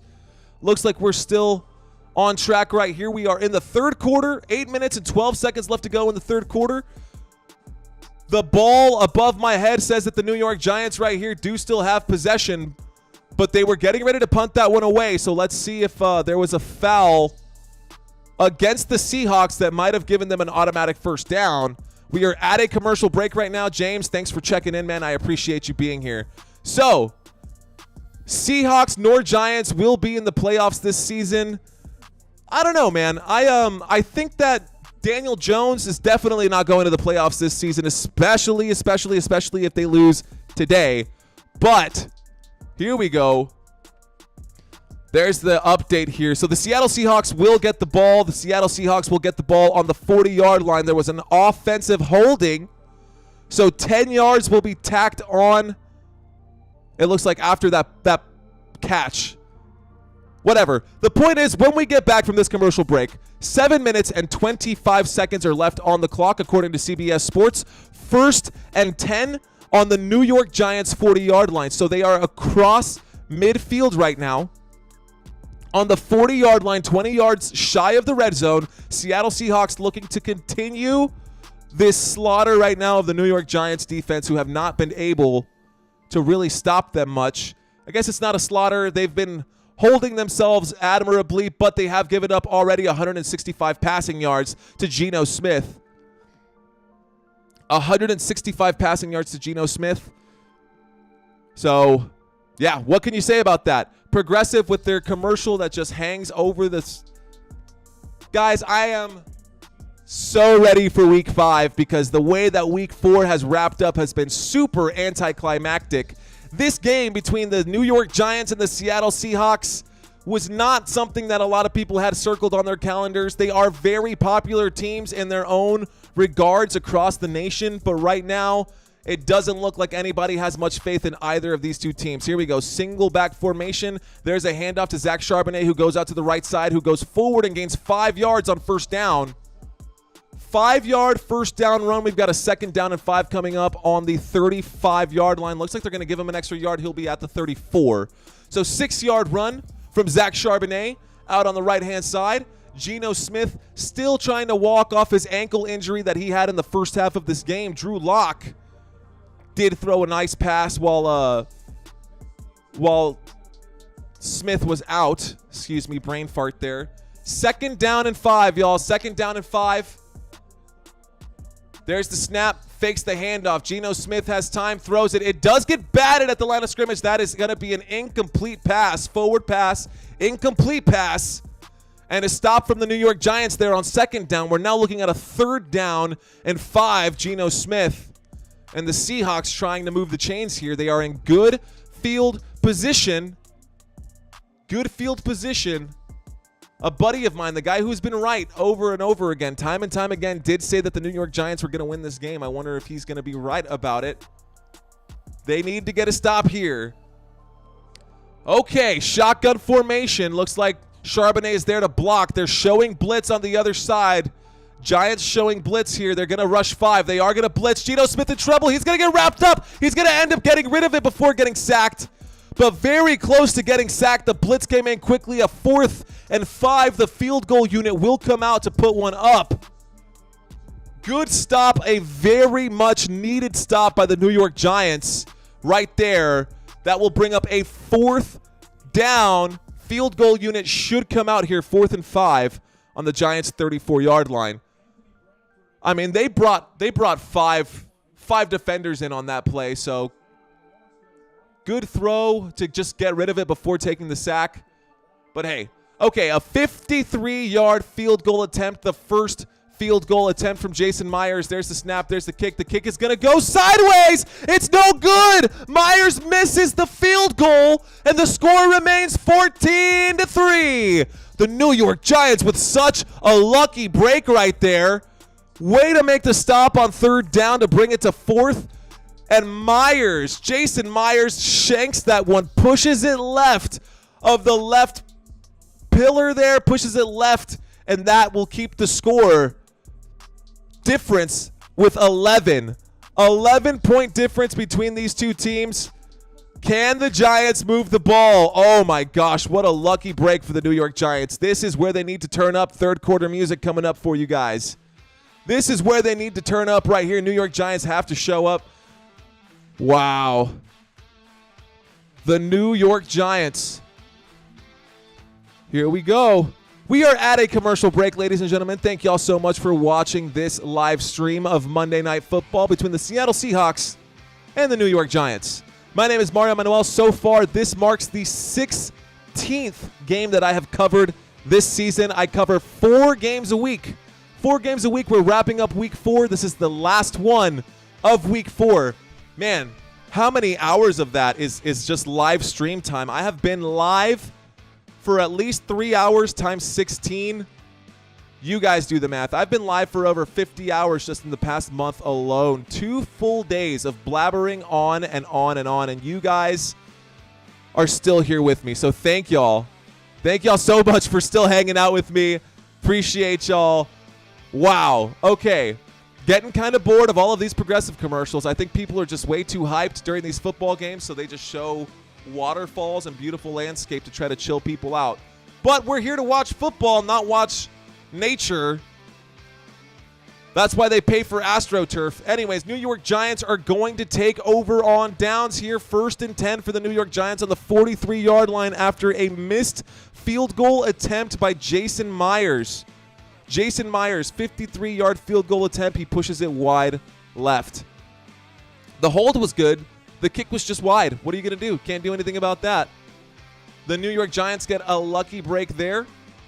And that, I think that's the first miss for Myers this season. I think he was looking pretty good coming into this game. So, can the Seattle Seahawks defense hold up, y'all? Can the Seattle Seahawks defense continue to do what they've done? They have 6 sacks on this game. Clint Hurt is the defensive coordinator for the Seattle Seahawks. This is his second season as the defensive coordinator for the Seattle Seahawks, and he did bring some changes to the defensive scheme. Obviously, they're not the Legion of Boom. Here we go. That's the snap. Quickly, we get right back to the action. Daniel Jones on his legs. He has to throw that one away. Forward pass is going to be incomplete. Incomplete passes. Daniel Jones gets pushed out of bounds on that throw. None of his wide receivers were open there, so no go. 2nd down and 10 coming up for the New York Giants. Daniel Jones today is 15 of 19, only 19 attempts. Man, Daniel Jones is just looking rough. Why did you guys pay him again? Giants fans out there, if you know, please let me know.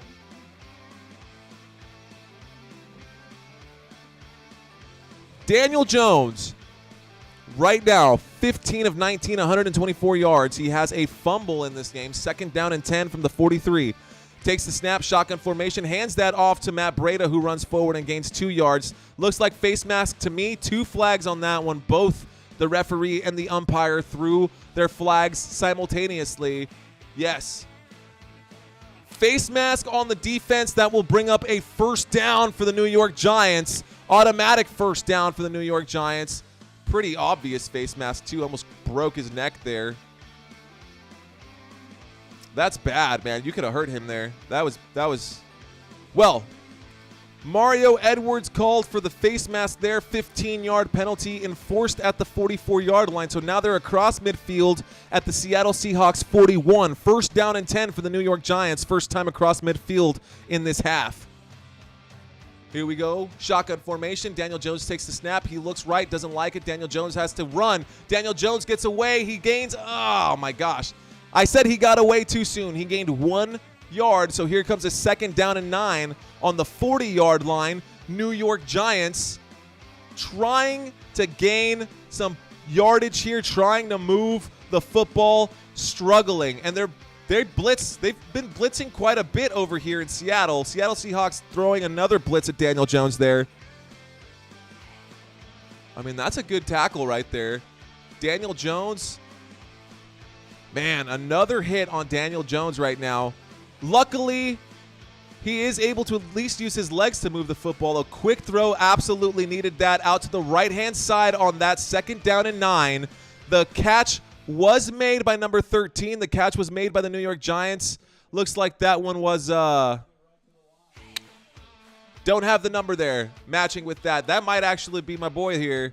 Yes, of course. That is my boy here. That is Jalen Hyatt. I've been talking about him, saying that he needs to get more involved. There's a handoff. Fakes the handoff. Daniel Jones, a great job on the fake. Runs forward to about the 24-yard line, and that's going to be a 1st down for the New York Giants.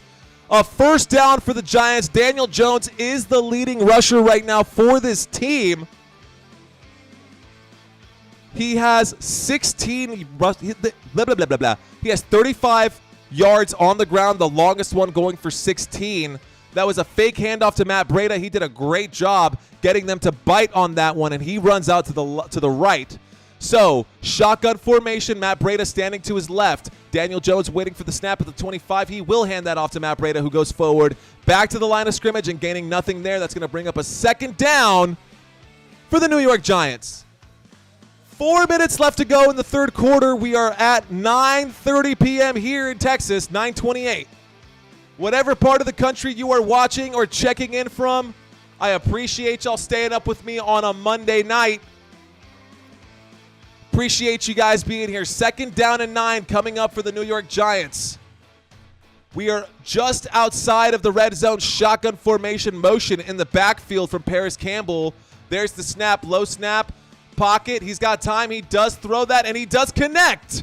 That is good. Isaiah Hodgins with the catch. That'll bring up a 3rd down. 3rd down and 2. A catch for Isaiah Hodgins there. Good for 6. Here we go. Inside of the red zone for the first time in the 3rd quarter. A 3rd down and 3 coming up for the Giants. They need to convert this one. They'll bring 4. There's a handoff to Breida, who doesn't get it. Oh, man. And a 4th down. Daboll, you're running out of time. Do you go for it here? Or do you take the field goal and try to get a 2-point conversion later?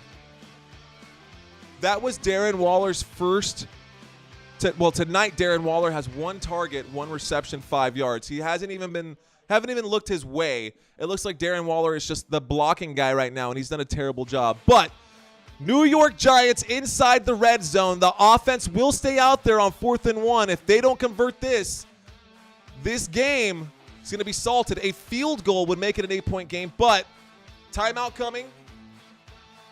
Timeout coming. Who's taking that one? Looks like they want to talk about this one. A big 4th and 1 coming up, ladies and gentlemen. 4th and 1.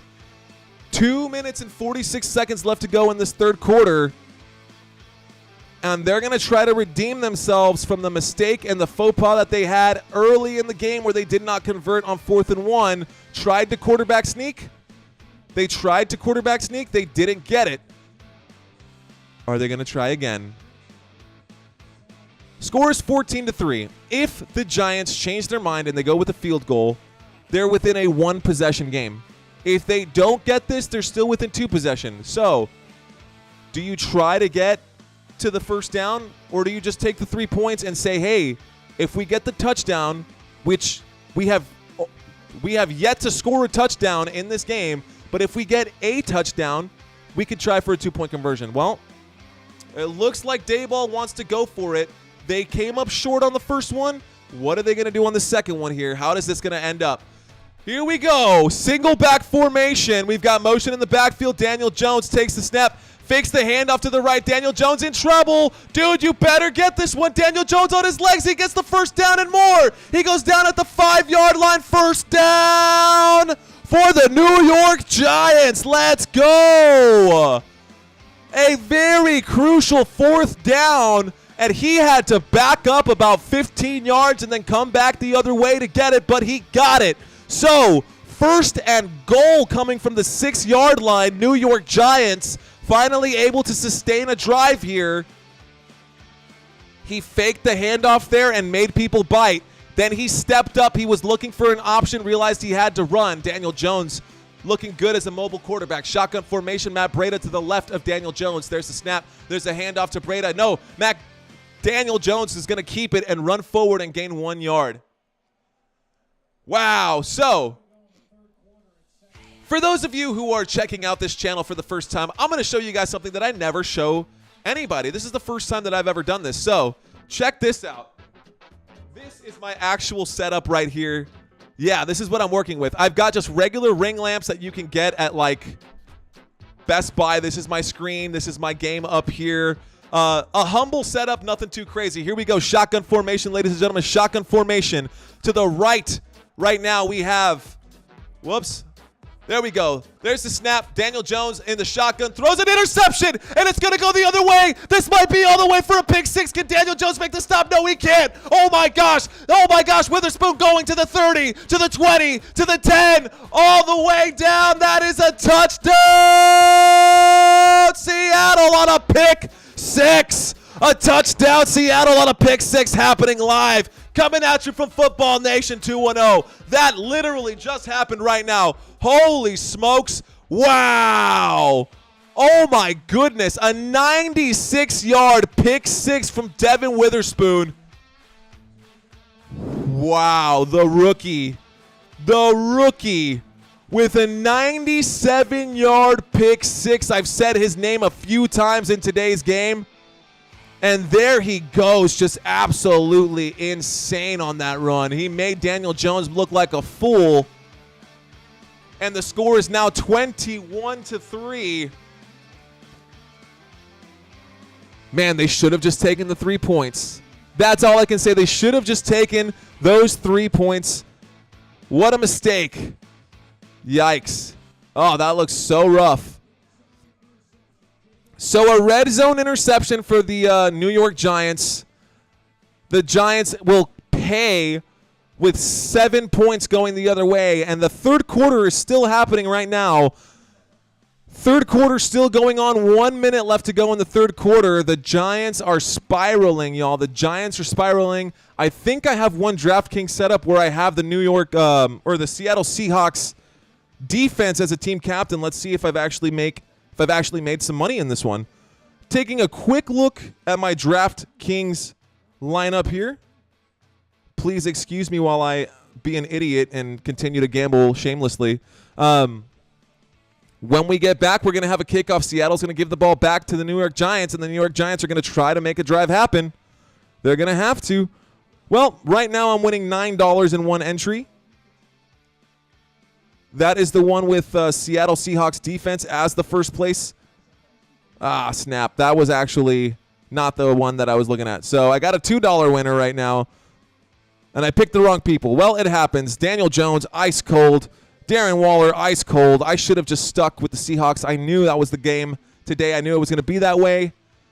Oh, well. DK Metcalf with a touchdown today.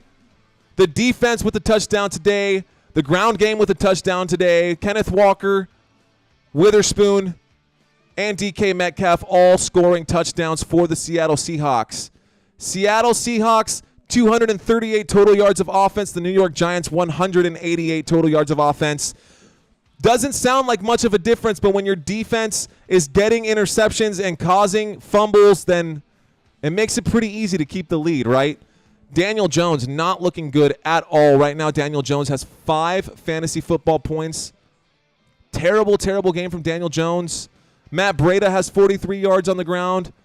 I mean, that's the best scorer on their team. He doesn't even have 10. Nobody on the New York Giants side has double-digit fantasy football points. Not one. And that's PPR.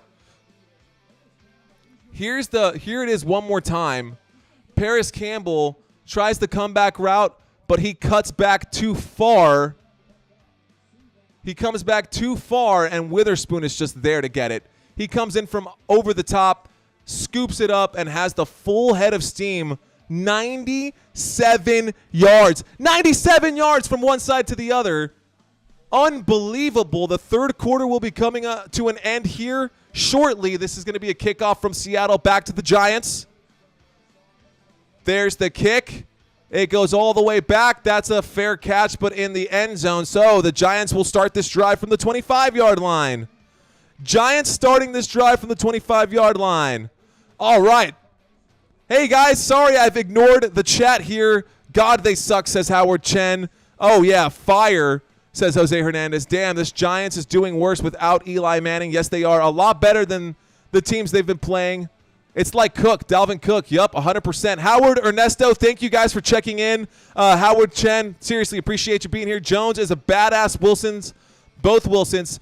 Oh, let's not get ahead of ourselves. So there's the snap. There's a handoff. A first down run goes back to the line of scrimmage. Nothing doing there. Second down and 10. Clock will continue to roll. We are almost to the fourth quarter of this game, ladies and gentlemen. Almost to the fourth quarter. 45 seconds left in the third quarter. Second down and 10. Waiting for the snap. There it is. Daniel Jones throws one. Finally delivers one, and that's going to be caught. And that's going to be good to about the 37-yard line. That's good for a first down. Darius Slayton with a catch there. Christina says Seahawks have 23 points for your defense. Wow, nice. Seattle Seahawks defense stepping up. You can they have not done well all season, but this matchup was too juicy. There's the snap, fakes the handoff. Daniel Jones in the pocket, pressure coming in. Is he going to throw it? He is going to throw it. There is a catch there, but he'll be tagged while he's down. Matt Breida made the catch. Second down and 7 coming up. Daniel Jones getting pressured on just about every single play. Christina, good for you. Seahawks have 23 points. You played them as your defense this week. I think you're in good shape to win this week. Wow. That pick six, y'all, I got to say, that pick six that happened from Devin Witherspoon, the dude is a first-round, 5th pick overall, drafted this year. He's a rookie right now, 6'1", 180 pounds out of Illinois. This guy just has had a hell of a game so far. I've said his name a handful of times, but no louder than when he scored that pick six. The spread for this game, Seahawks were favored by 2. Well, you can double that. You can 10x that. They're already up by 18 right now. And chances are they're going to continue to expand on their lead because the New York Giants have not been able to get first downs in this game. If you look at the team stats, man, I stand corrected. The Giants have been able to get first downs in this game. I'm going to eat my own words there. The New York Giants actually have more first downs than the Seattle Seahawks do. What is going on? But they have more first downs than the Seattle Seahawks do, but their offense is causing too many turnovers, too many mistakes. The score is 3-1. Daniel Jones has an interception and a fumble in this game. Seattle Seahawks got a pick 6 in this one. I mean, it's looking really good for the West Coast team.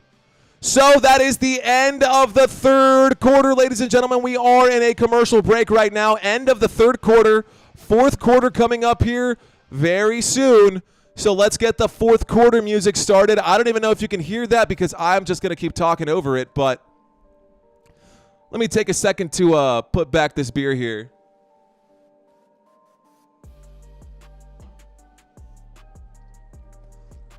Man, I appreciate you guys being in this room. Those of you who are here for the second time, the third time, those of you who are now following my channel, you guys are awesome, man. Cheers to each and every one of you guys. Hey, man, if this is your first time checking out Football Nation, thank you, Ernesto. Thank you so much. So, if this is your first time checking out this channel, my name is Mario Manuel. You can actually find me on Facebook. You can find me on Instagram. You can find Football Nation on Facebook and Instagram as well. I actually try to keep most of my content here on YouTube. How likely are the Giants to force a turnover? They have yet to have one all season long, dude. All season long, no turnovers at all. There's the snap on a 2nd and 7. That is going to be a quick throw. Witherspoon came in, shot out of a cannon, tried to get to Daniel Jones, unable to get to him. He throws a short pass underneath to Matt Breida. Matt Breida gets the catch there. Not good enough for a first down. So that's going to bring up a 3rd down and long for the New York Giants. 3rd down and 5. The Giants on their own 42-yard line right now. 3rd down and 5 coming up, shotgun formation. Giants on the 42, short of midfield. There's the snap. Daniel Jones looks right, looks middle, throws middle, has to pump fake. And a catch by the offensive lineman because the ball got tipped. And that's going to end up bringing up a 4th down and 5. And they're going to have to go for it. No flag on that one. The lineman was not the intended receiver there. But that got batted down at the line of scrimmage, and it was picked up by an offensive lineman. No go there. 4th and 5, do or die coming up right here. Daniel Jones has to throw this one. He throws and connects. That's going to be a first down. First down pass to the right-hand side. Once again, Robinson getting the first down on that one, tackled by Witherspoon. This guy is everywhere. The defense, Witherspoon, is all over the place right now. But a first down for the New York Giants, and there is still signs of life. Shotgun formation. Daniel Jones waiting for the snap, takes it, fakes the handoff. He's already in trouble. Here comes the pressure. Can he shake the sack? Yes, there's multiple flags coming in. Daniel Jones rushing forward, getting across midfield, and dropped at the 40, but that's probably going to be a holding call on the offense. Probably a holding call on the offense, a flag. And there it is, holding offense, no play, 10-yard penalty. Repeat the first down. So 1st and 20 coming up on the Giants' 38-yard line. Giants on the 38-yard line going to have to make up those 10 yards that they just gave up. Wow. Rough. How likely are the Giants to force a turnover? I would say not likely at all. They've already played 15 quarters of football, and they are the only team in the NFL. I repeat, they are the only team in the NFL who have not forced a turnover yet. That is a true fact. The only team in the NFL to not force a turnover, you're looking at them, the New York Giants, right here on the right side of your screen. And the score reflects it, man. The score, 3-21. The New York Giants have now been outscored 122 points to 43. The New York Giants over the first 4 games already have been outscored 122 points against them, only 43 points for them over 4 games. They're averaging less than 10 points a game. How do you like Anyways, the Seattle Seahawks coming into this game were averaging 29 points a game, and I'm pretty sure they're going to want to keep stepping on that gas pedal right here. 7 points in the first quarter, 7 points in the second quarter, 7 points in the third quarter. Have yet to score in the fourth, but they haven't gotten the ball yet in the fourth, and there's a good chance that they're going to score here too. So the Seahawks, they want to get back to the playoffs. It looks like the New York Giants, I don't get it, man. I understand that Saquon Barkley is an amazing running back, a generational talent, but he cannot be the only reason why you win games. There is something fundamentally wrong with the New York Giants this season, and I have yet to pinpoint what is going on. It is obviously a combination of a couple things, too. I guess I could say, let's be real. New York Giants, they have nobody catching the ball out there. How Darren Waller was supposed to be their ace in the hole? Come on, dude. The guy is not. No way. Absolutely not. So, no, nobody catching the ball for them. Right now, they're missing their number one running back, which I understand is going to hurt your team, but there are plenty of teams out there who can go and move the ball without their number one running back. The Giants have been unable to score without him. So, the other thing, obviously a hurt offensive line. The New York Giants are dealing with a lot of people missing on their offensive line. But I still feel like at this level, you should be good enough to do something. Daniel Jones already in trouble, and he's going to get sacked at the 30. Daniel Jones coming back from this break. That's going to end up being a 2nd down and 28 on the New York Giants 30-yard line. That is the 7th sack for the Seahawks. The Seahawks with 7 sacks in this game. This is, I mean, yeah, he said it himself. He took the words out of my mouth. This is a feeding frenzy right now. Everybody getting in on Daniel Jones. The offensive line just letting everything slide by. 2nd and 28. Who's the next one to get one? That's a throw, and he's going to fall after making the catch. Sterling Shepard gains 6 yards. That's going to bring up a 4th down, or 3rd down and forever. 3rd down and 22. New York Giants 36-yard line. Way behind the sticks. They are 12 yards behind the line of scrimmage. 22 yards. They need to gain 22 yards in order to move the chains. So, who is going to be the lucky guy to sack Daniel Jones on this play? Because he's not going to get rid of it. He's not going to get this one. Here we go.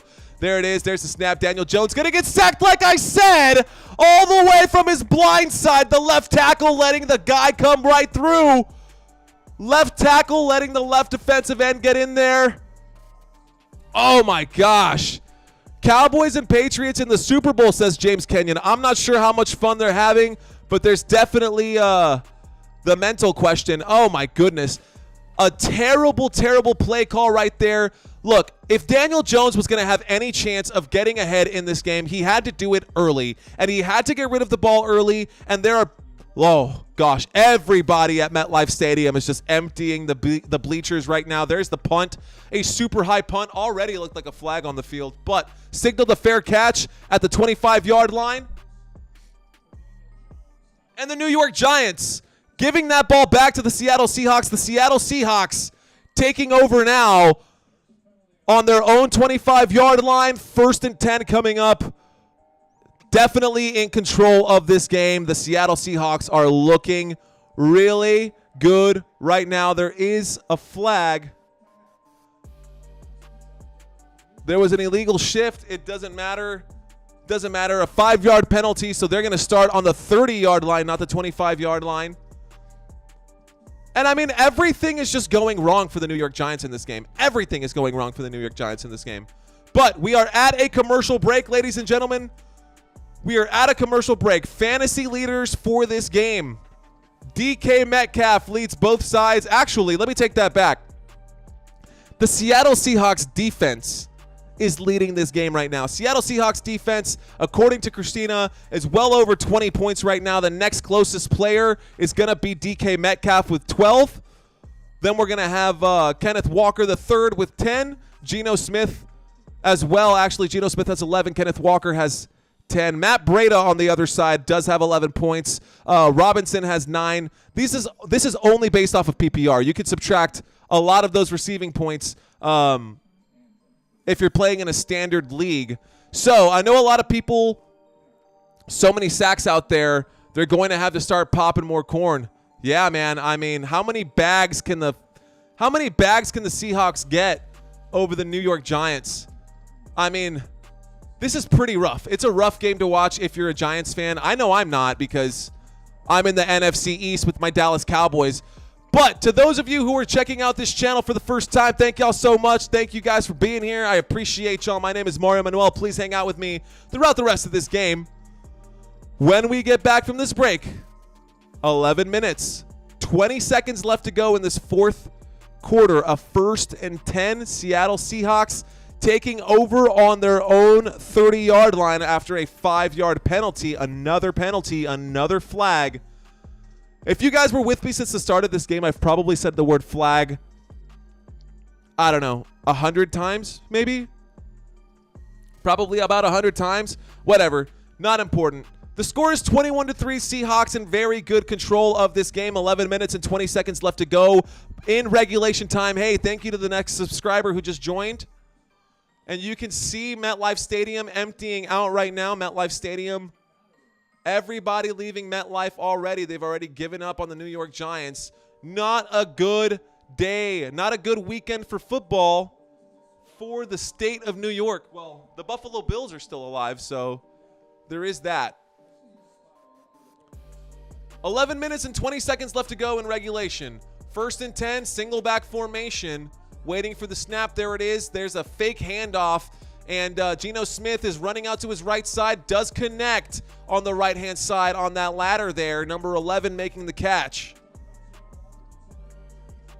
So that's going to be good for about 3 yards. That'll bring us to a 2nd down and 8. So good for 2 yards there.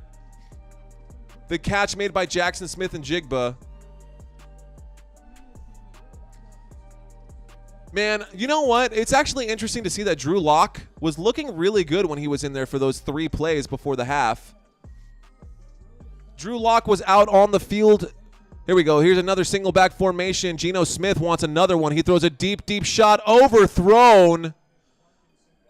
Parkinson, the tight end, was the intended receiver there. No go, overthrown by Geno Smith. So Geno Smith played backup for like 7 years, guys. He played backup forever. And then finally, at age 31, he decides to show up, blow up on the scene after the departure of Russell Wilson, who also had a flaming dumpster fire of a season last season. 3rd and 8 coming up right here. 3rd and 8 for the Seattle Seahawks. We've got an empty backfield right now. There's the snap. He looks right, doesn't like it, looks left, doesn't like it, throws behind the intended receiver. Looks like that was DJ Dallas, the running back, supposed to be making the catch there. Did not happen.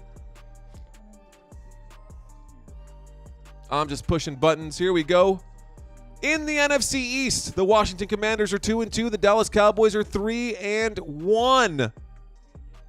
The New York Giants about to fall to 1-3. And, of course, the undefeated Philadelphia Eagles in the NFC East. Punt team coming out here as we've got a 4th down and 8 after the incomplete pass. There's the snap, there's the hold, there's the punt, and it goes back to the New York Giants. The New York Giants are going to try to return this one. Maybe it's all the way back. Nope, no return here. 13-yard line and a good punt. So, the New York Giants, with 10 minutes left to go, are trailing by 18, a 3-possession game. Trailing by 18, the New York Giants are going to try to make some football magic happen. This is go for it. This is garbage time right now. Can they get a miracle play to happen today? 4th quarter coming up, ladies and gentlemen. Give me 1 second. I will be right back. Let me get this set up before I split off over here. Let's see. What can I give you guys that's different? I've shown you guys so much of this stuff. No. Well, just hang out here. I'll be right back.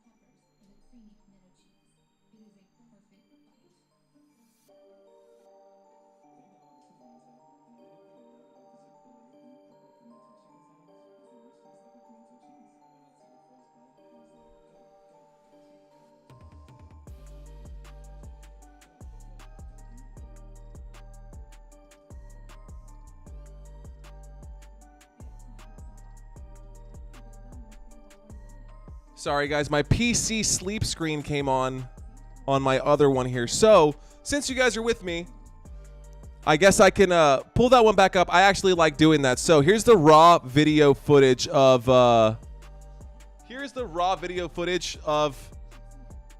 what I want to loosely call my studio here. Let me transition here. So, you can see that I've painted this wall green screen. Full green screen wall. Got my football here with me. Gotta love my football, my classic shot glass. This beautiful football field that I made myself with that neon sign. My girlfriend got that for me. The game is right in front of me. This is how I call these games. This is the camera right there. And then, of course, a few other extra lights and knickknacks and doodads. But we are back on the field right now. Let's transition back to the actual game. Thank you guys so much for watching. This is just to show you guys that, like, no, I'm definitely not like one of those powerhouse YouTubers who are in a whole-ass studio doing their whole thing. Here we go. Daniel Jones already in trouble as he gets sacked behind the 5. And an 8th sack today for the Seattle Seahawks defense. Another one. Sorry. I'm sorry. Not 8. 9. 9 sacks today for the Seattle Seahawks against what is looking like the worst offense in the NFL. There's a snap right there on second down. A catch out of the backfield. He's going to stay on his feet. He's going to stay on his feet and get all the way back up to the 15-yard line. A very good run on second down, but not good enough to get the first down. So now we've got a 3rd down for the New York Giants coming up right here.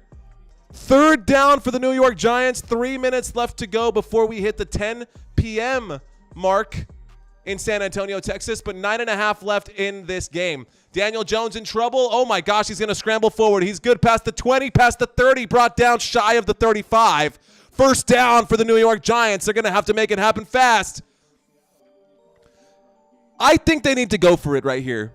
I don't think that Daniel Jones has thrown a single pass beyond 15 yards in this entire game.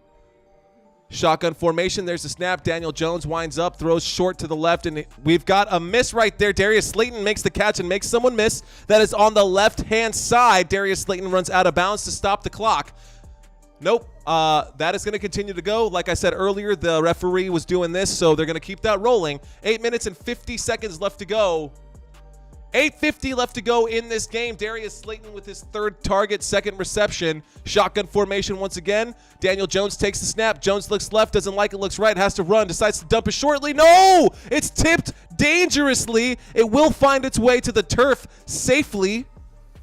It will safely hit the turf here at MetLife Stadium. But God bless, man. Nothing doing for the New York Giants. So here we go. 2nd down and 10 on the Giants' own 44-yard line. Shotgun formation once again. The Seahawks rush 4. Daniel Jones has time. Pocket closing. He takes too long to throw that one, and he throws it right into the hands of the Seattle Seahawks. So here we go. We got a pick. It's coming back to the 40, to the 50, all the way back to the other side to the 40, and an interception for the Seattle Seahawks. I'm sorry for my lack of enthusiasm, but I basically saw that coming. Daniel Jones got nervous as he was about to take a hit and just threw that up in the air, saying anybody can have this. Why not? Why not? On top of it, another interception for the Seattle Seahawks. Another pick for the Another pick for the Seattle Seahawks. Another interception for Daniel Jones. 2 picks and a fumble in this game. Daniel Jones looks god-awful, not deserving of what he's been paid.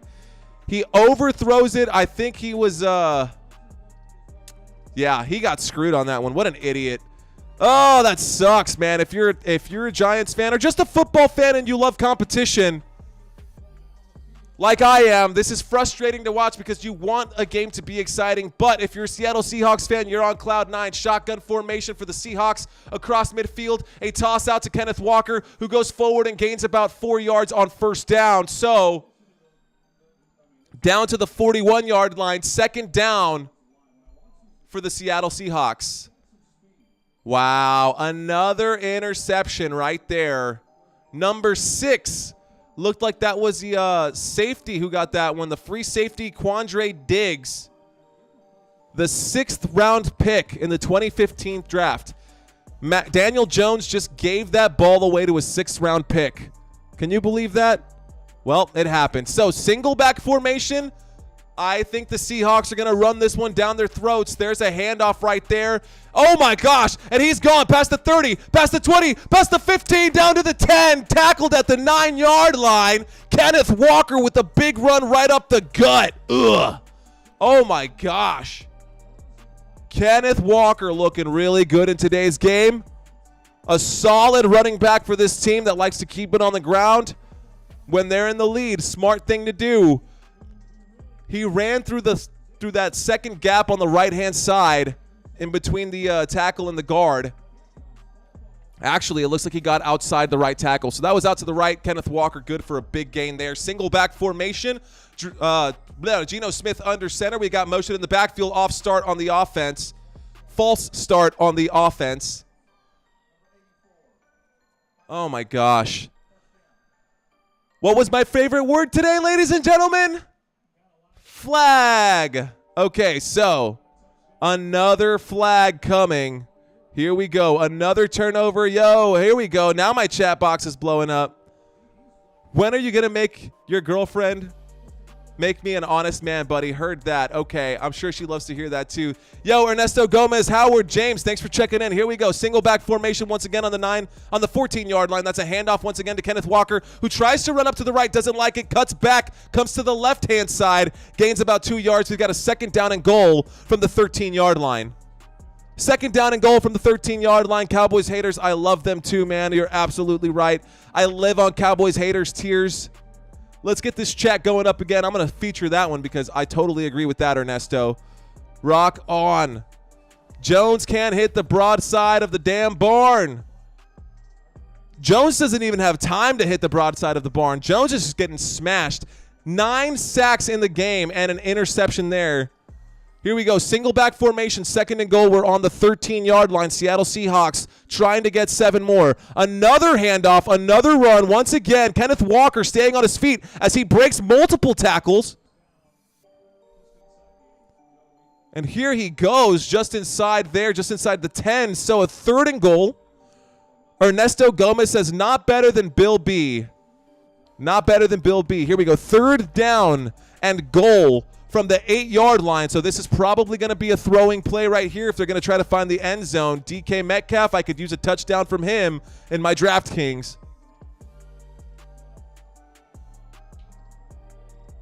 Howard Chen, not a chance. Bill Belichick is top.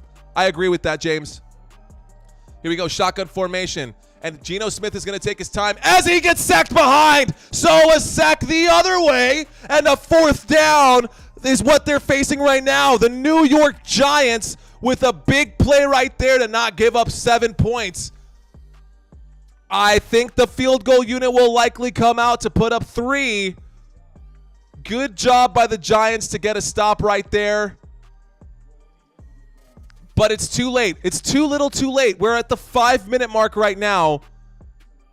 And another timeout is taken by the New York Giants, so that'll be their second timeout of this game, of this half. They only have one left. Saquon Barkley just drinking his water on the sideline. Howard checking in with that one. Okay, so we're saying, Howard Chen is saying that Bill Belichick, since he doesn't have Tom Brady, he's no longer that guy. I still think that Bill Belichick is an awesome head coach, man. He's done a great job even without Tom Brady. Obviously, he's done better with Tom Brady. Here's the snap. Here's the kick. The kick is up. The kick is. Jason Myers does put this one up through the middle. So 24-3, the New York Giants will trail by 21 with 5 minutes and 26 seconds left to go in this game. Ernesto, you got it. Belichick is the best. I mean, hey, man, Andy Reid is looking pretty good. Andy Reid is looking pretty good. And I will say this. Sean Payton was an awesome head coach when he had the weapons. Sean Payton averaged the most points of any head coach in the NFL. That's when he had Drew Brees, but that's a different kind of thing. When you have Drew Brees throwing the ball, that's a whole different game. So, as we can see, when I started this stream, it looked like the Seattle Seahawks were 70% favorites. Looking at the chat right now, it looks like the Seattle Seahawks are 81-point favorites. I think we can lean that closer to 90 or more. Brady put New England on the map. You're absolutely right. Bill Belichick has 11 Super Bowl rings. Not all of them as head coach, unless... Drop a link right there, James. Drop a link for everyone to see because I want to get that fact there here as well. The Seattle Seahawks are going to kick this one back to the New York Giants. The New York Giants in trash time and garbage time are going to play this one. Daniel Jones, I think, as a punishment, should be out on the field for the remainder of this game. I think Daniel Jones should be the remainder of this game because he screwed this pooch. Nah, maybe they should bring in Tyrod Taylor. 21-point deficit for the home team. MetLife Stadium got no W's this week. No W's this week. Daniel Jones is still in. He's completed 25 of 32 passes, 187 yards, 2 touchdowns, and a fumble. He has 63 yards on the ground. He takes the snap in shotgun formation, does throw, does connect. That is good to about the Darren Waller catches that one. That's good to about the 34-yard line. He don't. Bill has 8 rings like Brady do. Say my name, and I'll sub to you. All right, Shrek boy. You got it, Shrek boy. Cheers, man. That's for you, Shrek boy. Here we go. Shotgun formation. There's the snap. There's a handoff, and that's going to be good for a first down. First down for the New York Giants, but once again, it is too little, too late. 4 minutes and 56 seconds left to go in this game, ladies and gentlemen. So this game was a very, very slow start. A slow burn to this game. The Seattle Seahawks have scored in every single quarter of this game, so at least someone is keeping the action going. Shotgun formation, Daniel Jones in trouble. Will take a sack right there. Yup. He'll be dropped behind the 30, and another sack. Double-digit sacks for the Seattle Seahawks.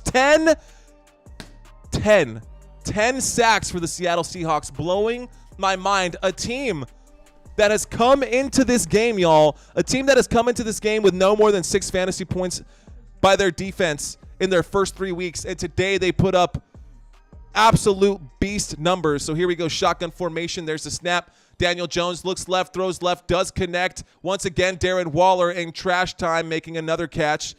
Jets tried better last night with the Chiefs than the Giants doing right now. Dude, if you get a chance, check out the last short that I posted today. Watch that holding penalty. I think you were in the room when I said that holding was not called. It was the most obvious holding that I have ever seen in my life, and the Chiefs got away with it. There's the snap on 3rd and 8. Daniel Jones about to get sacked from behind again. He's going to take off and gain some positive yardage, but not enough for a first down. That's going to bring up a 4th and 6. I believe Belichick has 8 Super Bowls as head coach and 3 as assistant coach. That still plays because Tracy McGrady Tracy McGrady, NBA, got a ring on the bench for the Spurs, so good for him. Brady is still better than any quarterback from the 60s to the 21st century, and I agree with that. Tom Brady is a GOAT, a living GOAT. Shotgun formation, takes the snap on 4th and 5. He'll be sacked from behind, fumble the ball once again. It will be recovered by the New York Giants. Another fumble, strip sack fumble. Wow, this is just an awful game. I think that the New York Giants... Oh, I do have actual news, football news for you guys. In case you have not heard, the USFL and the XFL are planning a merger. So we're going to have a whole nother professional football league here soon. They're still working that out, but they're close to actually being a merger between those two leagues. And if that were to happen, someone mentioned in a previous stream, what do you think if teams could get relegated out of the NFL? I wonder, with a whole nother league, it's possible that they could pick a team up. So here we go. There's a toss. There's a toss to Kenneth Walker, who makes 2 players miss, but he will go backwards and lose 4 yards on that one. 4-yard loss for Kenneth Walker on that first down play. So second down coming up, 2nd and 14. That will put them on the 31-yard line. Brady robbed Rodgers, and so did Manning. Manning did too. Hey, man. I like the Manning brothers, though. I think that their commentary back and forth is awesome. I also love how, like, fun-spirited the Manning brothers are. They're just so much fun to watch, and their commentary is great. So, all right, y'all. Here we go. 2nd down and 14. Single back formation with 3 seconds. There's the snap. Drew Lock is back out on the field. That's a handoff to Charbonnet, who goes forward and gains 9 yards on the play. What do you think later they'll have women playing in the NFL because now they got 1 woman referee? No way, man. There's no way. There's no way. While I am a champion for women's rights and women's equality, you cannot put, I don't care if she's 6 feet tall, like literally, you cannot put Micah Parsons to crush someone on the field like that. You could have steel pads, you can have whatever. I don't see that happening. Now, if they do have a women's football league altogether, that would be something that we could watch. But I do not think that they will be co-ed in this league, at least not in the next century. But that's not what we're even going to talk about today. What we're going to talk about right now is the disaster that has happened on the New York Giants side. The New York Giants looking so bad, ladies and gentlemen. This is awful today. The Giants trailing by 21. The Seattle Seahawks have the ball right now. 2-minute warning. This is going to probably be the final score of the game, 24-3. But now they have transgenders now. Oh, my gosh. We're going down a whole rabbit hole that I don't want to touch that at all, dude. I don't want to be anywhere near that conversation. I don't want to be anywhere near that conversation. Let's talk about, like, religion or something. Let's keep it light, you know? Just kidding. Let's not do that. I hear what you're saying, dude. This game does suck, but misery loves company, and I love each and every one of you guys who are still here in this room with me right now. You are watching Football Nation. Thank you guys so much. I'm sure a lot of you guys are still hanging out in this room right now just to see what's going to happen with your fantasy squads. I appreciate you guys being here and getting your data from me. Getting your data from this channel. Thank you guys so very much. We've still got about 60 of y'all here in this room, so appreciate that. But, hey, thanks, Howard. Howard says, I'm still a great podcast host. Awesome. Thanks, man.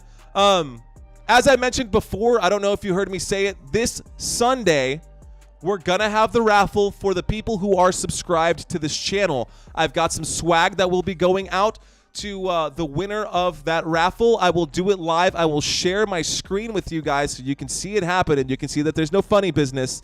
And whoever actually wins will be receiving some swag from me. I'll reach out to you personally.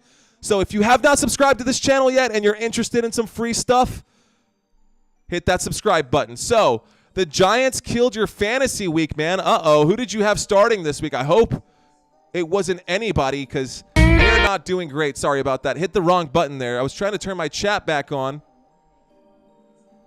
Looks like the Giants just killed your fantasy, dude. Oh, I'm sorry to hear that.